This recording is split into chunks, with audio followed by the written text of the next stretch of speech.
നമസ്കാരം, ഇത് അനൈനയാണ്. ഇതൊരു ട്രാവൽ ജേണലാണ്. ഇത്തവണ നമ്മൾ പോയിരിക്കുന്ന സ്ഥലം ഗോവയാണ്. സോ ഇതാണ് ഗോവ. വെയിറ്റ്, ഇതും ഗോവയാണ്. ഗോവ ചൂസ് ചെയ്യാൻ മെയിനായിട്ട് 2 കാരണങ്ങളാണ് ഉണ്ടായിരുന്നത്. ഒന്നാമത്, എല്ലാവർക്കും അറിയാം, കേരളത്തിലെ യുവജനങ്ങൾ ഏറ്റവും കൂടുതൽ പോകാൻ ആഗ്രഹിക്കുന്ന സ്ഥലങ്ങളിൽ ഒന്നാണ് ഗോവ. പക്ഷേ ഇവിടെ ചെറിയൊരു ട്വിസ്റ്റ് ഉണ്ട്.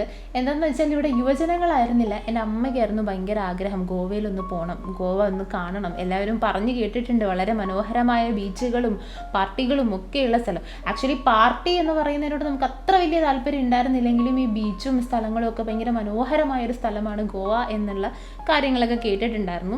രണ്ടാമത്തെ കാര്യം എന്ന് പറഞ്ഞാൽ തലശ്ശേരി വരെ പോകേണ്ട ഒരു അത്യാവശ്യം ഉണ്ടായിരുന്നു. അപ്പം തലശ്ശേരിയിൽ നിന്നും നോക്കിയപ്പോൾ തലശ്ശേരിയിൽ നിന്ന് രാത്രി കയറി കഴിഞ്ഞാൽ രാവിലെ ആകുമ്പോൾ ഗോവ എത്തി.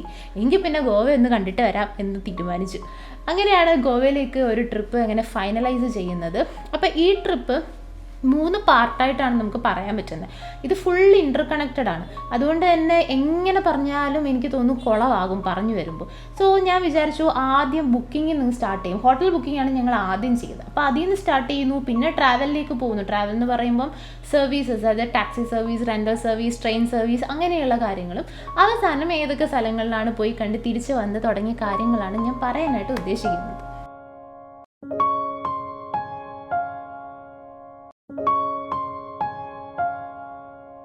കഥ അങ്ങോട്ട് പറഞ്ഞു തുടങ്ങുന്നതിന് മുൻപ് ഈ ട്രിപ്പിന് തുടക്കം തൊട്ട് അവസാനം വരെ എല്ലാവിധ സഹായങ്ങളും ചെയ്തു തന്ന എൻ്റെ സുഹൃത്തിനെ ഞാൻ വളരെ നന്ദിയോടെ ഇവിടെ ഓർക്കുകയാണ്. എൻ്റെ സുഹൃത്തിന് മുഖം കാണിക്കാൻ താല്പര്യമില്ലാത്തൊരു വ്യക്തിയാണ് കേട്ടോ. അപ്പോൾ സ്റ്റാർട്ട് ചെയ്യുന്ന ഹോട്ടൽസിൽ നിന്നാണ്. ഹോട്ടൽ എന്ന് പറയുമ്പോൾ booking.com, make my trip and Aguada, ഈ 3 ആപ്പുകളാണ് മെയിനായിട്ട് ഞാൻ ഡൗൺലോഡ് ചെയ്തിരുന്നത്. അപ്പോൾ ഈ ആപ്പിൽ എനിക്ക് തോന്നിയ കാര്യം എന്ന് പറഞ്ഞാൽ മേക്ക് മൈ ട്രിപ്പ് കുറച്ചും കൂടെ ലക്ഷൂറിയസ് ആണ്. അതായത് നമുക്കിപ്പോൾ booking.com ഒരു റേറ്റ് പറയുന്നതിനേക്കാട്ടിലും കുറച്ചുകൂടെ കൂടുതൽ റേറ്റും കാര്യങ്ങളൊക്കെയുള്ള സംഭവങ്ങളാണ് മേക്ക് മൈ ട്രിപ്പിൽ പറയുന്നത്. പിന്നെ പൊതുവേ ഒരു കാര്യമുണ്ട്, പീക്ക് സീസണാണ്. പീക്ക് സീസൺ ആയതുകൊണ്ട് തന്നെ അത്യാവശ്യം എല്ലാ ഹോട്ടലിലും നല്ല റേറ്റ് ആയിരിക്കും. ഞാൻ എന്താ ചെയ്തതെന്ന് വെച്ചാൽ ഫസ്റ്റ് 2 ദിവസം അവിടെ നിൽക്കുന്നത് 31 ആണ് അവിടെ നിൽക്കുന്നത്. 1-ാം തീയതി തിരിച്ച് മഡ്ഗോവയിൽ വരാനുള്ള ഒരു പ്ലാനാണ്. അതായത് തലശ്ശേരിയിൽ നിന്ന് തിവീമിലാണ് ഇറങ്ങുന്നത്. അപ്പോൾ തിവീമിൽ ഇറങ്ങിയിട്ട് അവിടെ ബഗയിലാണ് 2 ദിവസം നിൽക്കാനായിട്ട് പ്ലാൻ ചെയ്തിട്ടുള്ളത്. ബഗയാണ് കുറച്ച് സെൻറ്റർ എന്ന് പറയുന്നത്, ആഘോഷങ്ങളുടെ ഒരു സെൻറ്റർ എന്ന് പറയുന്നത് ബഗയാണ്. ആർപ്പോറയിലാണ് ഈ ഹോട്ടൽ ഉള്ളത്. ഹോട്ടലിൻ്റെ പേര് Goa Continental, hotel Goa Continental Baga എന്നാണ്. അപ്പോൾ ഈ ഹോട്ടലിനെ പറ്റി എടുത്ത് തന്നെ പറയണം. കാരണം അവരുടെ ബാൽക്കണി വ്യൂ ഒക്കെ കുറേ ഫെസിലിറ്റീസ് പറഞ്ഞിരുന്നു. ബാൽക്കണി വ്യൂ ഉണ്ട്, ഹോട്ട് വാട്ടർ ഉണ്ട്, AC ഉണ്ട്, ഇങ്ങനെ കുറേ കാര്യങ്ങൾ പറഞ്ഞതുകൊണ്ട് തന്നെ കുറച്ച് ഇത്തിരി ഒന്ന് ലക്ഷൂറിയസ് ആവുന്നെങ്കിൽ ആയിക്കോട്ടെ. സ്വിമ്മിംഗ് പൂളൊക്കെ ഉണ്ടെന്ന് പറയുന്നുണ്ട്. അതുകൊണ്ട് തന്നെ പെർ ഡേ 6,000 വെച്ചിട്ടാണ് എടുത്തിരുന്നത്. അപ്പോൾ 2 ദിവസത്തേക്ക് അവിടെ മാത്രം 12,000. അത് കുറച്ച് ഇരുന്നോട്ടെ. ഒന്നാമത്തെ കാര്യം ആദ്യമായിട്ടാണ് ചെയ്യുന്നത്. പിന്നെ ഈ ഒരു റേറ്റിന് താഴെ കാണുന്നതെന്നൊക്കെ പറഞ്ഞു കഴിഞ്ഞാൽ ഇത്തിരി ദൂരത്തുള്ള സ്ഥലങ്ങളും കൂടിയായിരുന്നു. അങ്ങനെ ഒരു കാരണമുണ്ട് കേട്ടോ. അപ്പോൾ ഞാൻ വിചാരിച്ചു എങ്കിൽ പിന്നെ ഇത്തിരി ലക്ഷൂറിയസ് ആയിട്ട് ഇരുന്നോട്ടെ എന്ന് കരുതി ഒരു 6,000 വെച്ചിട്ടാണ് എടുത്തിരിക്കുന്നത്. അങ്ങനെ എടുത്തപ്പോൾ അവിടെ ചെന്നു. ഫസ്റ്റ് ഡേ അവിടെ ചെന്ന് ഈ പറഞ്ഞ ഹോട്ടൽ എന്ന് പറയുന്നത് തിവിം റെയിൽവേ സ്റ്റേഷനിൽ നിന്ന് ഒരു 20 കിലോമീറ്റർ അപ്പുറത്തേക്കാണ്. അപ്പോൾ ടാക്സിയിലാണ് പോയത്. അവിടെ ചെന്ന് ഹോട്ടലിൽ ചെന്ന് കണ്ടു. പുറത്തുനിന്ന് കണ്ടപ്പോൾ നമ്മുടെ ഫോട്ടോയിൽ കാണുന്ന അത്ര ഭംഗിയൊന്നും ഇല്ല, എന്നാലും കാണുന്ന ആ സംഭവങ്ങളെല്ലാം ഉണ്ട്. സ്വിമ്മിംഗ് പൂളുണ്ട്, ഒരു ബുദ്ധൻ അവിടെ നിന്ന് വെള്ളം ഒഴുക്കുന്നുണ്ട്, അങ്ങനെ കുറേ സംഭവങ്ങളുണ്ട്. പക്ഷേ ട്വിസ്റ്റ് അവിടെയൊന്നുമല്ല. ട്വിസ്റ്റ് സ്റ്റാർട്ട് ചെയ്യുന്നത് ലഗേജുകളിൽ നിന്നാണ് തുടങ്ങുന്നത്. നമ്മളവിടെ ചെന്നപ്പോൾ തന്നെ ഒരു 11 മണിയാണ് അവരുടെ ഒരു എന്താ പറയുക ടൈം എന്ന് പറയുന്നത്. നമുക്ക് ചെക്ക് ഇൻ ചെയ്യാനുള്ള ടൈം സ്റ്റാർട്ട് ചെയ്യുന്നത് 11 മണിക്കും ചെക്ക് ഔട്ട് ചെയ്യാനുള്ള സമയം എന്ന് പറഞ്ഞാൽ 1 മണിയാണ്, ഉച്ചയ്ക്ക് 1 മണിയാണ്. അപ്പോൾ അവിടെ ചെന്നപ്പോഴത്തേക്ക് ഞാൻ ഈ സമയം കൊടുത്തിരുന്നത് 11 മണി 12 മണി ആ ഒരു ടൈം, ഏകദേശം 11 to 12 ആ ഒരു ടൈമിനിടയ്ക്ക് എത്തും എന്ന് പറഞ്ഞാൽ കൊടുത്തിരുന്നത്. നമ്മൾ പക്ഷേ നേരത്തെ തന്നെ എത്തി. കാരണം റെയിൽവേ സ്റ്റേഷനിൽ ഒരു 6 മണിക്കൊക്കെ എത്തിയത് കൊണ്ട് അവിടെ നിന്ന് നേരത്തെ തന്നെ ഹോട്ടലിലേക്ക് പോയി. അപ്പോൾ ഹോട്ടലിൽ ചെന്നിട്ട് അവിടെ റെസ്റ്റ് ചെയ്യാനായിട്ട് പറ്റില്ല, കാരണം 11 മണിക്കാണല്ലോ ചെക്ക് ഇൻ. അങ്ങനെ ഞങ്ങൾ റെൻ്റൽ സർവീസ് സ്കൂട്ടർ നോക്കാനൊക്കെ പോയതുകൊണ്ട് ഇവർ പറഞ്ഞു 11 മണിയാകുമ്പോഴത്തേക്ക് ചെക്ക് ഇൻ ചെയ്യാമെന്ന് പറഞ്ഞു. 11 മണി വരെ അവിടെ വെയിറ്റ് ചെയ്തിട്ടും അവർ ചെക്കിന് അലൗട്ട് ചെയ്തില്ല. അവർ പറഞ്ഞു റൂമിൽ വേറെ ആളുണ്ട്, അയാൾ മാറിയിട്ടേ പറ്റുള്ളൂ, 1 മണിയാകുമ്പോഴേ പറ്റുള്ളൂ. അപ്പോൾ ഞാൻ പറഞ്ഞു പറ്റില്ല, രാവിലെ തൊട്ട് ഇവിടെ വന്ന് ഇരിക്കുകയാണ്, നിങ്ങളുടെ 11 മണി ചെക്ക് ഇൻ ടൈമാണ്, അത് ഓക്കെ, ഞാൻ ടൈം ഉൾപ്പെടെ കൊടുത്തിട്ടാണ് വന്നത്, 1 മണി വരെ എന്തായാലും ഈ പെട്ടിയും കിടക്കുകയും കൊണ്ട് ഈ റിസപ്ഷനിൽ ഇരിക്കാൻ പറ്റില്ല എന്ന് പറഞ്ഞു. അങ്ങനെ അവസാനം അവർ ശരിയൊരു റൂം തരാമെന്നൊക്കെ പറഞ്ഞിട്ട് റൂമിൽ കൊണ്ടുപോയി. ഈ റൂമിൽ കൊണ്ടുപോകാൻ നേരത്ത് നമ്മുടെ കയ്യിൽ 2 വലിയ ബാഗും പിന്നെ കുറച്ച് ഷോൾഡർ ബാഗ്സും ആയിരുന്നു ഉണ്ടായിരുന്നത്. അപ്പോൾ ഈ 2 ബാഗ് എടുക്കാൻ വേണ്ടിയിട്ട് അവിടുത്തെ ഒരു സ്റ്റാഫും വന്നു. രസം എന്താന്ന് പറഞ്ഞാൽ അച്ഛനും അമ്മയും എല്ലാവരും ഉണ്ട്. അമ്മയ്ക്കാണെങ്കിൽ മുട്ടിന് ചെറിയൊരു പ്രശ്നം ഉണ്ടായിരുന്നു, ചെറുതായിട്ടൊന്ന് പൊട്ടിയിട്ടുണ്ടായിരുന്നു. അപ്പോൾ സ്റ്റെപ്പ് കയറി വേണം പോവാൻ. ഇത്രയും വലിയ പൈസയൊക്കെ കൊടുത്തെടുത്ത ഈ ഹോട്ടലിൽ ആക്ച്വലി ഒരു ലിഫ്റ്റ് ഇല്ല എന്നുള്ളതായിരുന്നു ഫസ്റ്റ് കാര്യം. ലിഫ്റ്റ് ഇല്ല അവിടെ. രണ്ട് നില കയറി വേണം പോകാൻ. ഈ 2 നിലയും സ്റ്റെപ്പ് കയറി വേണം പോകാൻ. ആകപ്പാട് ഞാൻ കാണിച്ചൊരു മണ്ടത്തരം എന്ന് പറഞ്ഞാൽ താഴത്തെ റൂം ചോദിച്ചില്ല ഞാൻ. പോരാത്തന്നെ ഞാൻ ബാൽക്കണി വ്യൂ ഒക്കെ പറഞ്ഞിട്ടാണ് പൈസയൊക്കെ കൊടുത്തേക്കുന്നത്. എന്തായാലും ഓക്കെ, സ്റ്റെപ്പ് കയറി അവിടെ ചെന്നു. ഇനി ആ റൂമിൻ്റെ അവസ്ഥ എല്ലാവരും ഒന്ന് കാണേണ്ട തന്നെയാണ്. Booking.comൽ അത്യാവശ്യം റേറ്റിംഗ് ഉള്ള, അതായത് 8ന് മുകളിൽ റേറ്റിംഗ് ഉള്ള സ്ഥലങ്ങൾ നോക്കിയിട്ടാണ് ഞാൻ എടുത്തത്. അതുകൊണ്ടാണ് ഇത്രയും പൈസയും കൂടെ എമൗണ്ട് കൂടിയപ്പോഴും ഞാൻ കുഴപ്പമില്ല. ഒന്നാമത് പീക്ക് സീസൺ ആണ്, അതേപോലെ തന്നെ സെൻട്രലാണ് കിട്ടിയിരിക്കുന്നത്. ആർപ്പോറയിലാണ് ഈ ഹോട്ടൽ ഉള്ളത്. ബഗ എന്ന് പറഞ്ഞാലും കറക്റ്റ് പ്ലേസ് ആർപ്പോറയാണ്. അപ്പോൾ അവിടെ ഇത്രയും ഒരു നല്ലൊരു സ്ഥലം കിട്ടുകയല്ലേ എന്നൊക്കെ വിചാരിച്ചിട്ട് പൈസ കൊടുത്തിട്ട് എനിക്ക് കിട്ടിയ സ്ഥലം ഇതാണ്. വാഷ്റൂം ക്ലീൻ അല്ല, പല ടൈലൊക്കെ പൊട്ടിയിരിക്കുന്നു, ലൈറ്റിങ്സ് ഒന്നും ശരിയല്ല, പല ലൈറ്റും മിന്നി കണ്ണ് ചിമ്മിയൊക്കെ നിൽക്കുന്നുണ്ട്. ഇനി ബാൽക്കണി വ്യൂ നോക്കുകയാണെങ്കിൽ പഴയ തുരുമ്പിച്ച ബാൽക്കണി, ഈ കൈവരികളൊക്കെ തുരുമ്പിച്ചൊക്കെ ഇരിക്കുകയാണ്. സ്റ്റെപ്പ് ഇറങ്ങുമ്പോഴും പല കൈവരി ആടുന്നുണ്ടായിരുന്നു നന്നായിട്ട്. എന്നിട്ട് ഈ ബാൽക്കണിയിൽ ഇരിക്കുമ്പോൾ ഫസ്റ്റ് നമ്മൾ വിചാരിക്കുക കൊള്ളാം, നല്ല മലയൊക്കെ കാണുന്നുണ്ട്, കുഴപ്പമില്ല എന്ന് വിചാരിക്കും. പക്ഷെ താഴോട്ട് നോക്കിയാൽ തീർന്നു. അവിടെ മുഴുവൻ വേസ്റ്റ് ചവറ് കൊണ്ട് നിറച്ചിട്ടിരിക്കുകയാണ്. ഇനി വരുന്ന വെള്ളം ഒരുതരം മഞ്ഞ വെള്ളമാണ് വരുന്നത്. നല്ല വെള്ളം പോലും അല്ല അവിടെ വരുന്നത്. ഇതിനാണ് ഞാൻ 6000 രൂപ കൊടുത്തത്. പിന്നെ എനിക്കൊരു സമാധാനം തോന്നിയെന്ന് വെച്ചാൽ കോഴിക്കോട് നിന്നൊരു വലിയ ഫാമിലി വേറൊരു റൂം തൊട്ടപ്പുറത്തൊരു ഓപ്പോസിറ്റ് റൂം കൊടുത്തിട്ടുണ്ടായിരുന്നു. അവർക്ക് നല്ല വെളിച്ചമൊക്കെ ഉണ്ട്, പക്ഷേ അവർ 7000 രൂപയ്ക്കാണ് അവിടെ താമസിക്കുന്നതെന്ന് പറഞ്ഞു. ഞാൻ ആലോചിച്ചു, ഒന്നുമില്ലെങ്കിൽ 1000 രൂപയെങ്കിലും കുറഞ്ഞു കിട്ടിയല്ലോ, സമാധാനം. നമ്മളങ്ങനെയാണല്ലോ അല്ലേ, നമ്മളെക്കാട്ടിലും കൂടുതൽ പൈസ ആരെങ്കിലും കൊടുത്തു ഈ സെറ്റപ്പിനൊന്നും കാണുമ്പോൾ നമുക്ക് കുറച്ച് സമാധാനം സന്തോഷമൊക്കെ തോന്നുമല്ലോ. നമ്മൾ മാത്രമല്ലല്ലോ പെട്ടത് എന്നുള്ള പ്യുവർ മലയാളി ചിന്താഗതി. എനിവേ, അതിനുശേഷം 2 ദിവസം അവിടെ നിന്നതിന് ശേഷം ഈ പറഞ്ഞ 2 ദിവസം ഇവരെ കൊണ്ട് പ്രത്യേകിച്ച് ഒരു സർവീസ് ഉണ്ടായിരുന്നില്ല. അവർക്ക് താഴെ ഒരു ഹോട്ടലുണ്ട്, നമ്മൾ ആ ഹോട്ടലിൽ നിന്ന് ഫുഡ് കഴിച്ചിട്ടില്ല. ഇനി അതുകൊണ്ടൊക്കെ ആണോ എന്നറിയത്തില്ല, മൊത്തത്തിൽ ഇവരെന്തായാലും അത്ര സർവീസൊന്നും അത്ര നന്നായിരുന്നില്ല. ആൻഡ് 2ാമത്തെ ദിവസം എത്തിയപ്പോൾ, അതായത് 31st എത്തിയപ്പോഴത്തേക്ക് ഫുഡ് കഴിച്ചിട്ട് ചെറിയൊരു ബുദ്ധിമുട്ടുണ്ടായിരുന്നു എനിക്ക്. ഞാൻ ഇത്രയൊന്ന് വൊമിറ്റ് ചെയ്തിരുന്നു 2-3 തവണ.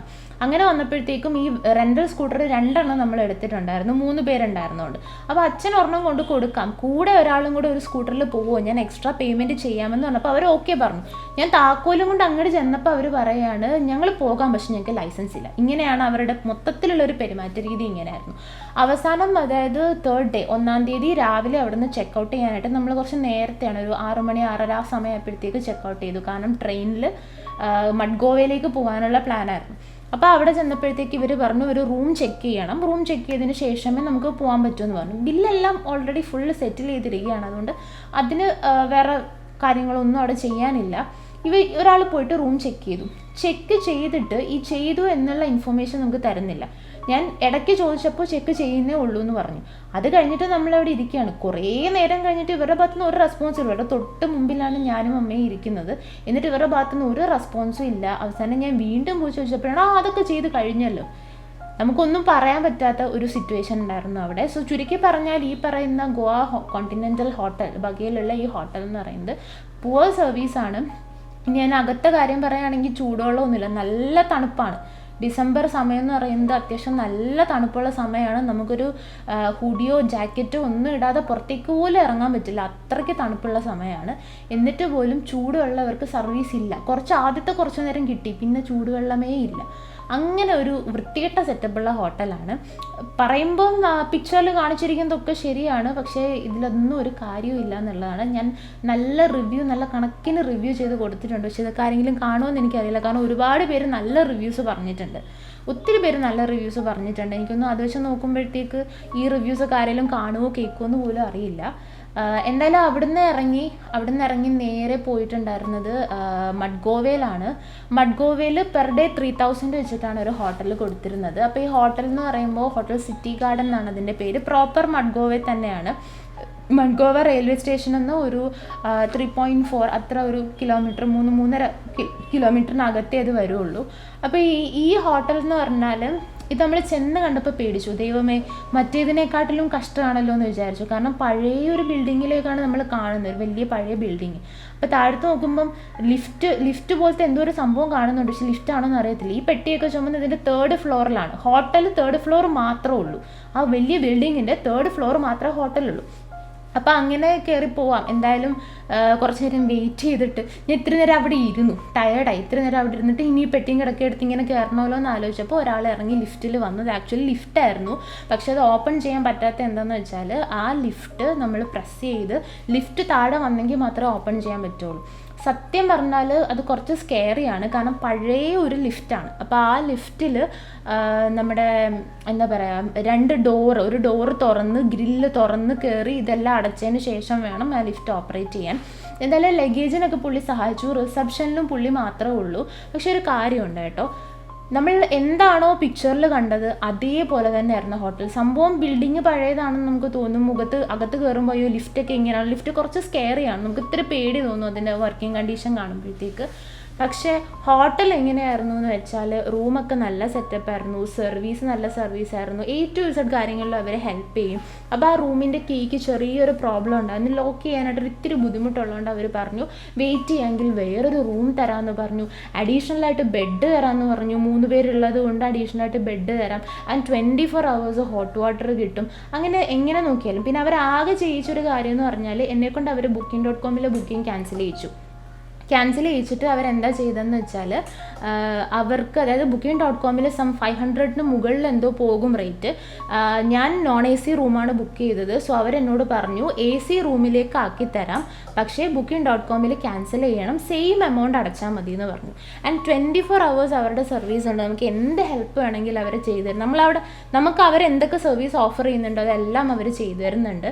ആൻഡ് ഓൾസോ ട്രെയിൻ രാത്രിയായിരുന്നു, രാത്രി 9 മണിക്കായിരുന്നു ട്രെയിൻ എന്ന് പറഞ്ഞപ്പോൾ 6 മണി വരെ, ഇപ്പം ചെക്കൗട്ട് ചെയ്യുന്ന 1 മണിയാണ്, അതിനുശേഷം 6 മണി വരെ നിൽക്കാൻ എക്സ്ട്രാ ഒരു 1000 rupees കൊടുത്താൽ മതി. പക്ഷെ അവർക്ക് 9 മണിക്ക് പുതിയ ചെക്കിൻ വരുന്നുണ്ട്. അതുകൊണ്ട് ഇവരെന്താ ചെയ്തതെന്ന് വെച്ചാൽ എന്നോട് പറഞ്ഞു 7 മണി വരെ നിന്നോളാൻ പറഞ്ഞു. 7 മണി വരെ നിന്നു, അത് കഴിഞ്ഞിട്ട് വേറെ ചെക്കിൻ ഉള്ളത് കൊണ്ടാണ് 7 മണി വരെ മാഡം നിന്നു എന്ന് പറഞ്ഞു. നല്ല സർവീസായിരുന്നു ആക്ച്വലി. ആ ലിഫ്റ്റ് എന്നുള്ളൊരു സംഭവം ഒഴിച്ചു കഴിഞ്ഞാൽ അത്യാവശ്യം നല്ല സർവീസായിരുന്നു. ആൻഡ് ടൗണിൽ തന്നെ ആയിരുന്നു. പിന്നെ ഒരു കാര്യമുണ്ട്, സൗത്ത് ഗോവയിലെ സ്ഥലങ്ങളെന്ന് പറയുമ്പോൾ മഡ്ഗോവയിൽ നിന്ന് ഇത്തിരി ദൂരെ കൂടുതലാണ് പൊതുവേ എല്ലാ സ്ഥലങ്ങൾക്കും. ആ ഒരു പ്രശ്നം മാത്രമേ ഉണ്ടായിരുന്നുള്ളൂ. എന്നാലും ഞങ്ങളെ സംബന്ധിച്ച് ഞങ്ങൾ തിവിയുമാണ് മെയിനായിട്ട് വെച്ചിരുന്നത്. തിവിയുമാണ് മെയിൻ സെൻറ്ററായിട്ട് വെച്ചിരുന്നത്. മഡ്ഗോവ അത്ര ഒരു എല്ലാ സ്ഥലങ്ങളിലും പോകണം എന്നുള്ള ഒരു മൈൻഡ് ഉണ്ടായിരുന്നില്ല. അതുകൊണ്ട് തന്നെ അത് വലിയ ബുദ്ധിമുട്ടൊന്നും തോന്നിയില്ല. ഈ സ്ഥലങ്ങളൊക്കെ കുറച്ച് ദൂരെയാണെന്നുള്ളതിൽ മാത്രമല്ല, ദൂരത്തുള്ള സ്ഥലങ്ങൾ എന്ന് പറഞ്ഞാൽ നമ്മുടെ ഈ വാട്ടർഫോൾസും കാര്യങ്ങളും ഒക്കെയാണ്. അപ്പോൾ അത് കാണണമെന്നുണ്ടെങ്കിൽ ഈ സമയത്ത് പോയിട്ട് കാര്യമില്ല, മഴയും വെള്ളമൊക്കെ ഉള്ള സമയത്ത് പോയിട്ടേ കാര്യമുള്ളൂ. And that was A beautiful വേ. ഞാൻ കേട്ടിട്ടുണ്ട്, ഈയിടെ കൂടെ ഞാൻ FM കേട്ടതാണ്, ഗോവയിൽ നിന്നും ഈ നേത്രാവലി ആ റൂട്ട് പോയിട്ട് കർണാടകയിലേക്കോ ബോംബെയിലേക്കോ ഒക്കെ പോകുന്ന ട്രെയിൻ റൂട്ട് എന്ന് പറയുന്നത് വളരെ മനോഹരമാണെന്നാണ് പറയുന്നത്. ആൻഡ് എൻ്റെ ഫ്രണ്ട്സ് പോയിട്ടുള്ളവർ പറഞ്ഞു നേത്രാവലി ദുദ്സാഗർ വാട്ടർഫോൾസ് ഒക്കെ കാണുന്ന റൂട്ട് എന്ന് പറയുന്നത് ഫോറസ്റ്റിൻ്റെ ഇടയിൽ കൂടിയുള്ള റൂട്ടാണ്, അത് ഭയങ്കര മനോഹരമാണെന്നാണ്. പക്ഷേ നമ്മൾ പോയില്ല, കാരണം വാട്ടർഫോൾസ് കാണാൻ പറ്റില്ല ഒന്നാമത്. ആ സമയത്ത് അങ്ങനെ ഒരു കാര്യമുണ്ട്. പിന്നെ നമുക്ക് തിരിച്ചു പോകേണ്ട ദിവസം ഇത്ര ഒരു വലിയ ലോങ് ട്രാവൽ, ഒരു 50 kilometers ഒക്കെ വരും. അപ്പോൾ ഇത്ര ലോങ് ട്രാവൽ നമ്മൾ ഓൾറെഡി നമ്മുടെ പ്ലാനിൽ അത് ഉണ്ടായിരുന്നില്ല. അപ്പോൾ വെറുതെ റിസ്ക് എടുക്കണ്ട, ട്രെയിൻ എങ്ങാനും മിസ്സായി പോയാലോ എന്നൊക്കെ വിചാരിച്ചിട്ട് പിന്നെ പോകാനും നിന്നില്ല. അവിടെയുള്ള കുഞ്ഞു കുഞ്ഞു സ്ഥലങ്ങളിലൊക്കെ പോയിട്ടാണ് തിരിച്ചു വന്നത്. ഇനിയുള്ളത് നമ്മുടെ ട്രെയിന്, കാറ്, സ്കൂട്ടർ സർവീസസ് ആണ്. ട്രെയിൻ എന്ന് പറയുമ്പോൾ ട്രെയിൻ നമുക്കത് കുറച്ച് എക്സ്പെൻസീവ് ആയ ഒരു കാര്യമാണ്. കാരണം എന്തെന്ന് വെച്ചാൽ തലശ്ശേരിയിൽ നിന്നാണെങ്കിൽ പോലും തിവിമിലേക്കാണ് പോയത്. നോർത്ത് ഗോവയാണ് തിവിമ. അപ്പോൾ തിവിമിൽ പോയപ്പോൾ ഞങ്ങൾ AC ആണ് യൂസ് ചെയ്തത്. അതുകൊണ്ട് തന്നെ ഒരു 3000 മേൽ, അത് നേത്രാവതി എക്സ്പ്രസ് ആണ്, അത് എക്സ്പ്രസ് ട്രെയിനാണ്. അതുകൊണ്ടാണ് 3000 എബോയിൽ നിന്നത്. തിരിച്ചു വന്നപ്പോൾ മഡ്ഗോവയിൽ നിന്ന് രാത്രി 9:15 ട്രെയിനാണ് വന്നത്. ആ ട്രെയിന് തിരുവനന്തപുരം നോർത്തിലേക്ക് മാത്രമേ ഉള്ളത്. വീക്കിലി സൂപ്പർ ഫാസ്റ്റ് എക്സ്പ്രസ് ആണ്, സെൻട്രൽ വരെ എത്തില്ല, നോർത്ത് കൊച്ചുവേളി വരെ എത്തുള്ളൂ. അതെന്ന് പറഞ്ഞാൽ അവിടുന്ന് 9:15 കയറിയാൽ പിറ്റേ ദിവസം 2:40 PM ആകുമ്പോഴത്തേക്ക് ട്രിവാൻഡ്രം നോർത്ത് എത്തും. അത് നമ്മൾ ഒരു 4000 എബോവ് ആയി, കാരണം സൂപ്പർ ഫാസ്റ്റും കൂടിയാണ് ആൻഡ് AC ആണ് ബുക്ക് ചെയ്തിട്ടുണ്ടായിരുന്നത്. അത് കുറച്ച് എക്സ്പെൻസ് കൂട്ടിയ കാര്യം തന്നെയാണ്. കാരണം എ സിയും പിന്നെ സൂപ്പർ ഫാസ്റ്റിൽ എ സി എന്ന് പറയുമ്പോൾ കുറച്ചും കൂടെ കൂടുതലാണല്ലോ. തേർഡ് എ സിയാണ് രണ്ടിലും എടുത്തിട്ടുണ്ടായിരുന്നത്. ആൻഡ് ട്രെയിൻ ട്രാവൽ ഒന്നും വലിയ ബുദ്ധിമുട്ടില്ലാതെ പോയി. കാരണം ട്രിവാൻഡ്രത്തു നിന്ന് എടുക്കുന്ന ട്രെയിൻ ആയതുകൊണ്ട് തന്നെ ഇവിടുന്ന് അങ്ങോട്ട് വലിയ പ്രശ്നമില്ല. ഏകദേശം ആ സമയത്ത് നമ്മൾ എക്സ്പെക്റ്റ് ചെയ്യുന്ന ടൈമിൽ തന്നെ ചെല്ലും. തിരിച്ചുള്ള ട്രെയിൻ എന്ന് പറയുന്നത് ആ ട്രെയിൻ പോർബന്തറിൽ നിന്ന് വരുന്ന ട്രെയിനാണ്. അതുകൊണ്ട് തന്നെ അതായത് ഇപ്പോൾ 2-ാം തീയതി ട്രെയിൻ മഡ്ഗോവയിൽ എത്തും എന്ന് പറയുമ്പോൾ 1-ാം തീയതി ട്രാവൽ സ്റ്റാർട്ട് ചെയ്ത ട്രെയിനാണ്. അതുകൊണ്ട് സമയത്തിൽ കുറച്ച് വേരിയേഷൻസ് ഉണ്ടാകും. എനിക്കൊന്ന് 10:45 അത് എവിടെ എത്തിയപ്പോൾ നമ്മുടെ മഡ്ഗോവയിൽ എത്തിയപ്പോൾ ഇങ്ങനെ ആ ട്രെയിൻ കയറി. പക്ഷെ അത് 2:40 ആയില്ല, 2:15 തന്നെ അത് ട്രിവാൻഡ്രം നോർത്തിൽ എത്തിയിട്ടുണ്ട്. അത് സൂപ്പർ ഫാസ്റ്റ് ആയതുകൊണ്ട് അവിടെ കുറച്ച് ലേറ്റ് ആയാലും അത്യാവശ്യം അത് ഓടിക്കേറി വരും. അതുകൊണ്ട് വലിയ പ്രശ്നമില്ല. പിന്നെ അത് വീക്കിലി സൂപ്പർ ഫാസ്റ്റ് ആണ്, വെള്ളിയാഴ്ചകളിൽ മാത്രമുള്ള ട്രെയിനാണ്. എന്തായാലും അങ്ങോട്ടും ഇങ്ങോട്ടും ടിക്കറ്റ് കിട്ടിയപ്പോഴത്തേക്ക് ബാക്കി കാര്യങ്ങളെല്ലാം കൺഫേം ചെയ്യാനായിട്ട് ഞങ്ങൾ തീരുമാനിച്ചു. അങ്ങനെ തീരുമാനിക്കാനായിട്ട് കുറച്ച് ആപ്പുകളാണ് ആദ്യം ഡൗൺലോഡ് ചെയ്തത്. ഫസ്റ്റ് ഡൗൺലോഡ് ചെയ്തത് ഗോവ മൈൽസ് എന്ന് പറയുന്ന ആപ്പാണ്. ഗോവയിൽ പോകുന്ന ഏതൊരാളും എടുത്തിരിക്കേണ്ട ഒരു ആപ്പാണ് ഗോവ മൈൽസ്. അപ്പോൾ ഗോവ മൈൽസിൻ്റെ കാര്യം പറയുകയാണെങ്കിൽ അതൊരു ഗവൺമെൻറ്റിൻ്റെ കൂടെ ഫണ്ടിങ്ങോടുകൂടി പ്രവർത്തിക്കുന്ന ഒരു ആപ്പാണ്. ടാക്സി സർവീസ് മാത്രമാണ് അതിനകത്തുള്ളത്. ബസ്സിൻ്റെ കാര്യം അറിയാൻ പറ്റും, പക്ഷേ ബസ് സർവീസ് അത്ര നന്നായിട്ട് ബസ് സർവീസ് ഇല്ല എന്ന് തന്നെ പറയാം. ഞാൻ തന്നെ ഒരു 1-2 ബസ്സൊക്കെ അങ്ങോട്ടും ഇങ്ങോട്ടും പോകുന്നതൊക്കെ മെയിൻ സ്റ്റേഷൻസിലേക്ക് അത്യാവശ്യം കുറേ ബസ്സുകൾ ഓടുന്നുണ്ടെങ്കിലും സബ് സ്റ്റേഷൻസിൽ ഭയങ്കര കുറവാണ്. അപ്പോൾ ഈ ബസ്സിൻ്റെ കാര്യം നമുക്ക് തൽക്കാലം വേണ്ട എന്ന് തന്നെ വെച്ചാലും ടാക്സി സർവീസ് ആണെങ്കിൽ 2 മെത്തേഡാണ് അതിലുള്ളത്. ഒന്ന് ഗോ ലേറ്റർ, പിന്നെ ഒന്ന് ഗോ നൗ. ഈ 2 ഓപ്ഷനാണുള്ളത്. അപ്പോൾ പീക്ക് സീസൺ ആയതുകൊണ്ട് തന്നെ സ്കൂട്ടർ കിട്ടുമെന്ന് അറിയാൻ വേണ്ടി ഞാൻ ഓൾറെഡി 1-2 ആൾക്കാരുടെ അടുത്ത് നെറ്റിൽ നിന്ന് ഫോൺ നമ്പറൊക്കെ എടുത്ത് അവർക്ക് മെസ്സേജ് ചെയ്യുകയും വിളിക്കുകയൊക്കെ ചെയ്തിരുന്നു. അപ്പോൾ ഇവരെല്ലാം ഒരു 1500 പെർ ഡേ, 1200 പെർ ഡേ ഇത്രയൊക്കെയാണ് പറയുന്നത്. നമ്മൾ കാണുന്ന വീഡിയോസിലൊക്കെ 300-350 ഒരു ദിവസം വരുവുള്ളൂ എന്ന് പറയുന്നെങ്കിലും പീക്ക് സീസണിൽ 700-800 വരെ വരും. അതങ്ങനെയാണ്, അത്രയും വരും. അപ്പോൾ എനിക്ക് ഈ ഒരു ദിവസം 1500 കൊടുക്കുക എന്ന് പറയുമ്പോഴത്തേക്കും നല്ല റേറ്റായി. എങ്കിൽ പിന്നെ ഈ പൈസ എല്ലാം കൂടെ ചേർത്ത് വെച്ചൊരു പാക്കേജിലും കൊടുത്തിട്ട് ഇങ്ങനെ വന്നാൽ മതിയായിരുന്നല്ലോ. അപ്പോൾ അങ്ങനെ ചെയ്യാത്തത് കൊണ്ട് ഞാനത് എന്തായാലും പോയിട്ട് നോക്കാം എന്നുള്ള രീതിയിൽ അങ്ങനെ അങ്ങ് തീരുമാനിച്ചു. അങ്ങനെയാണ് ഈ ഗോവ മൈൽസ് എടുക്കുന്നത്. അപ്പോൾ ഗോവ മൈൽസ് എടുത്തപ്പോൾ ട്രെയിൻ എന്തായാലും 6 മണി 6:30 ആകുമ്പോൾ ചെല്ലുമെന്ന് വിചാരിക്കുക. ഞാൻ ഗോവ മൈൽസ് എടുത്തിട്ട് അതിൽ ഗോ ലേറ്റർ ഓപ്ഷൻ ഉണ്ട്. അതിൽ ഡേറ്റ് ഒക്കെ കൊടുത്തിട്ട് എനിക്കൊന്നൊരു 1 മാസം മുമ്പ്, അല്ല 1 മാസം വേണ്ട, 10 ദിവസം മുമ്പ് 10 ദിവസം മുമ്പ് നമുക്ക് ചെയ്യാൻ പറ്റും. അപ്പോൾ 10 ദിവസം മുമ്പ് ബുക്ക് ചെയ്തു ഞാൻ. എന്നിട്ട് ബുക്ക് ചെയ്തത് എങ്ങനെയാണെന്ന് വെച്ചാൽ ഞാൻ ആ സമയത്ത് ഓൾറെഡി ഞാൻ എൻ്റെ ട്രാവൽ സ്റ്റാർട്ട് ചെയ്തു. ഞാൻ December 19 ട്രാവൽ ആക്ച്വലി സ്റ്റാർട്ട് ചെയ്തതാണ്. എനിക്ക് കുറച്ച് സ്ഥലങ്ങളിൽ പോകാനുണ്ടായിരുന്നു. പേരൻസിൻ്റെ അടുത്ത് ഞാൻ തലശ്ശേരിയിലേക്ക് ജോയിൻ ചെയ്യാൻ പറയുകയാണ് ചെയ്തിട്ടുണ്ടായിരുന്നത്. അപ്പോൾ 10 ദിവസം മുമ്പ് ഞാൻ ഈ ഗോവ മൈൽസിൽ ബുക്ക് ചെയ്തപ്പോഴുള്ള പ്രശ്നം എന്ന് പറഞ്ഞാൽ 543 ആണ് 20 കിലോമീറ്റർ ഡിസ്റ്റൻസിന് അവർ പറയുന്നത്. പക്ഷേ നമ്മൾ നേരത്തെ ബുക്ക് ചെയ്യുന്നതുകൊണ്ട് 200 എക്സ്ട്രാ പേയ്മെൻറ്റും കൊടുത്ത് ഞാൻ 743 ഞാനങ്ങ് ചെയ്തു. കാരണം ഇവർ ഈ ഹോട്ടലുകാർ എൻ്റെ അടുത്ത് നിന്ന് ഓൾറെഡി 2000 പ്രീ പേയ്മെൻറ്റ് വാങ്ങിച്ചിരുന്നു. കാരണം പീക്ക് സീസൺ ആയതുകൊണ്ട് 2000 നേരത്തെ കൊടുക്കണം. അത് അവർ Booking.comൽ അങ്ങനെ പറയുന്നില്ല ശരിക്കും. എന്നിട്ടും നമ്മുടെ നിന്ന് വാങ്ങിച്ചു. ഞാൻ ഓക്കെ കൊടുത്തു, 2000 കൊടുത്തു. അപ്പോൾ എനിക്ക് ആകെ കൺഫ്യൂഷൻ ഉണ്ടായിരുന്നു. ഈ ഹോട്ടൽ സിറ്റി ഗാർഡൻ ആയിരുന്നു ഉണ്ടായിരുന്നു. ഇനിയിപ്പോൾ ചെല്ലുമ്പോൾ അവരില്ല എന്ന് പറയൂ. പക്ഷേ നമ്മൾ ആദ്യമായിട്ട് പോകുന്നതിൻ്റെ കുറേ കൺഫ്യൂഷൻസാണ്. അവരൊന്നും പറഞ്ഞില്ല. ആ റൂം അവിടെ തന്നെ ഉണ്ടായിരുന്നു, ഞാൻ ബുക്ക് ചെയ്ത റൂം. എനിവേ 20 കിലോമീറ്റർ ഉള്ളത് കൊണ്ടും ബസ് ഇറങ്ങി പോവാന്ന് പറയുന്നത് കുറച്ച് ഹെക്റ്റിക്കായിട്ടുള്ള കാര്യമാണ്. ഈ ലഗേജ് വെച്ചിട്ട് ബസ് ഇറങ്ങി പോവുക, ബസ് എപ്പോഴും ഇല്ല താനും. അതുകൊണ്ട് തന്നെ ടാക്സി ബുക്ക് ചെയ്തു.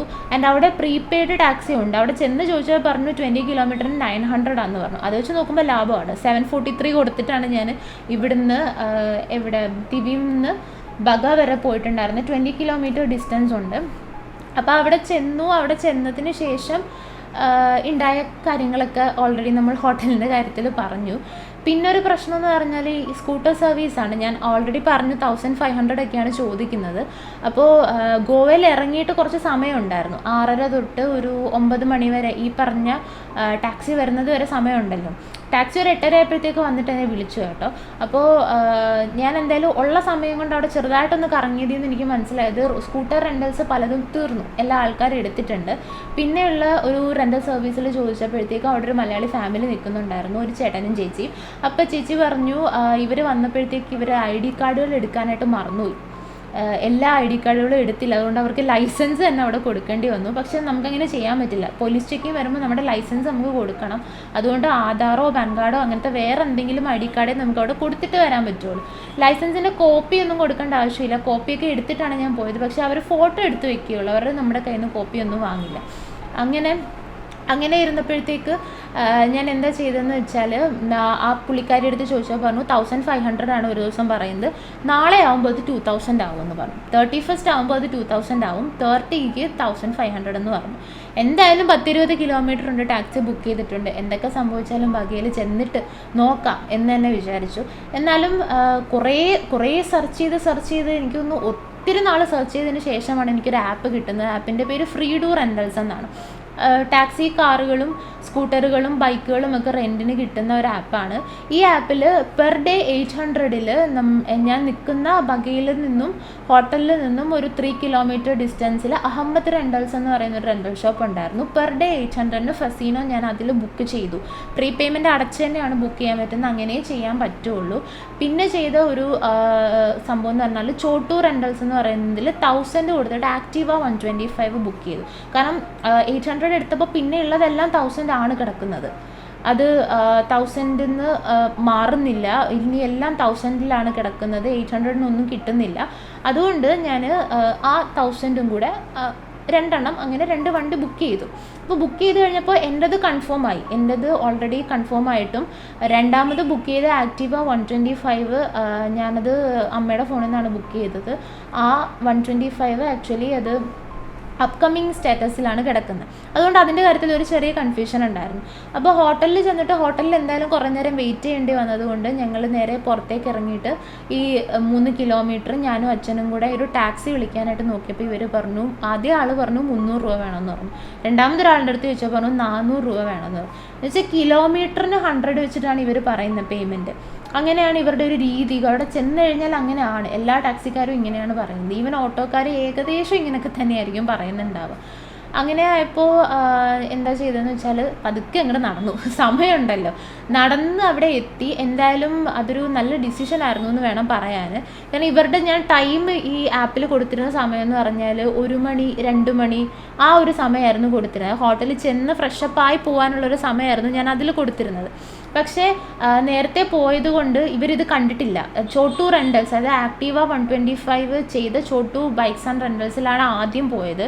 അവർ ഓൾറെഡി തീർന്നിട്ട് ഞാൻ ആപ്പിൽ ചെയ്തിട്ടുണ്ട്, പൈസ അടച്ചിട്ടുണ്ട് എന്ന് പറഞ്ഞപ്പോഴത്തേക്ക് അയാൾ എവിടുന്നോ പോയി ഒരു വണ്ടി കൊണ്ടു. എനിക്കൊന്നും അയാളുടെ സ്വന്തം വണ്ടിയായിരുന്നു എന്ന് തോന്നുന്നു. അയാൾ പക്ഷേ സത്യം പറഞ്ഞാൽ ഗോവയിൽ കണ്ട മനുഷ്യന്മാരിൽ വെച്ച് അത്യാവശ്യം മാന്യതയുള്ള ഒരു വ്യക്തിയായിരുന്നു കേട്ടോ. പുള്ളിയുടെ ആ ഫസീനോ ആണ് കൊണ്ടുവന്നത്. ഞാൻ പറഞ്ഞു ഞാൻ ആക്റ്റീവയാണ് ഓർഡർ ചെയ്ത്, പക്ഷേ ഫസീനോ പുതിയ വണ്ടിയാണെന്ന് പറഞ്ഞു. ഞാൻ പോയി നോക്കിയപ്പോൾ കറക്റ്റാണ്, നല്ല പുതുപുത്തൻ വണ്ടിയാണ്, ഒരു സ്ക്രാച്ച് പോലും വീണിട്ടില്ലാത്ത നല്ല റെഡ് കളർ ഫസീനോ ആയിരുന്നു. അങ്ങനെ അതെടുത്തു.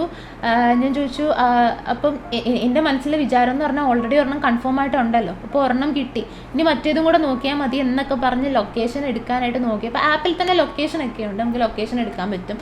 ലൊക്കേഷൻ എടുക്കാനായിട്ട് നോക്കിയപ്പോൾ അവരെൻ്റെത് ഒരു അക്ഷരം പോലും പറയാതെ ക്യാൻസൽ ചെയ്തിട്ട് പൈസ റീഫണ്ട് ചെയ്തു. പൈസ റീഫണ്ട് ചെയ്തിട്ടുണ്ട്, അതുകൊണ്ട് കുഴപ്പമില്ല. എന്നാലും ഒരു അക്ഷരം പോലും പറയാതെ. എന്നിട്ട് ഈ ആപ്പിൽ ഞാൻ കംപ്ലയിൻറ്റ് ചെയ്തിട്ട് ഈ ആപ്പിൽ മെസ്സേജ് പിന്നെ എനിക്ക് വന്നതെന്ന് പറഞ്ഞാൽ ഉച്ചയോ വൈകുന്നേരം എന്തോ ആയപ്പോഴാണ് അവർ വിളിക്കുന്നത്. ഇതിലെന്തെങ്കിലും പ്രശ്നമുണ്ടോ, ഞാൻ കംപ്ലയിൻറ്റ് ചെയ്തത് കൊണ്ട് എന്താണ് പ്രശ്നം എന്ന് ചോദിക്കാൻ വേണ്ടിയിട്ട് വിളിക്കുന്നത്. വൈകുന്നേരം ആയപ്പോഴത്തേക്കാണ് വിളിക്കുന്നത്. അത്രയ്ക്കും നല്ല സർവീസുള്ള ആപ്പാണ്.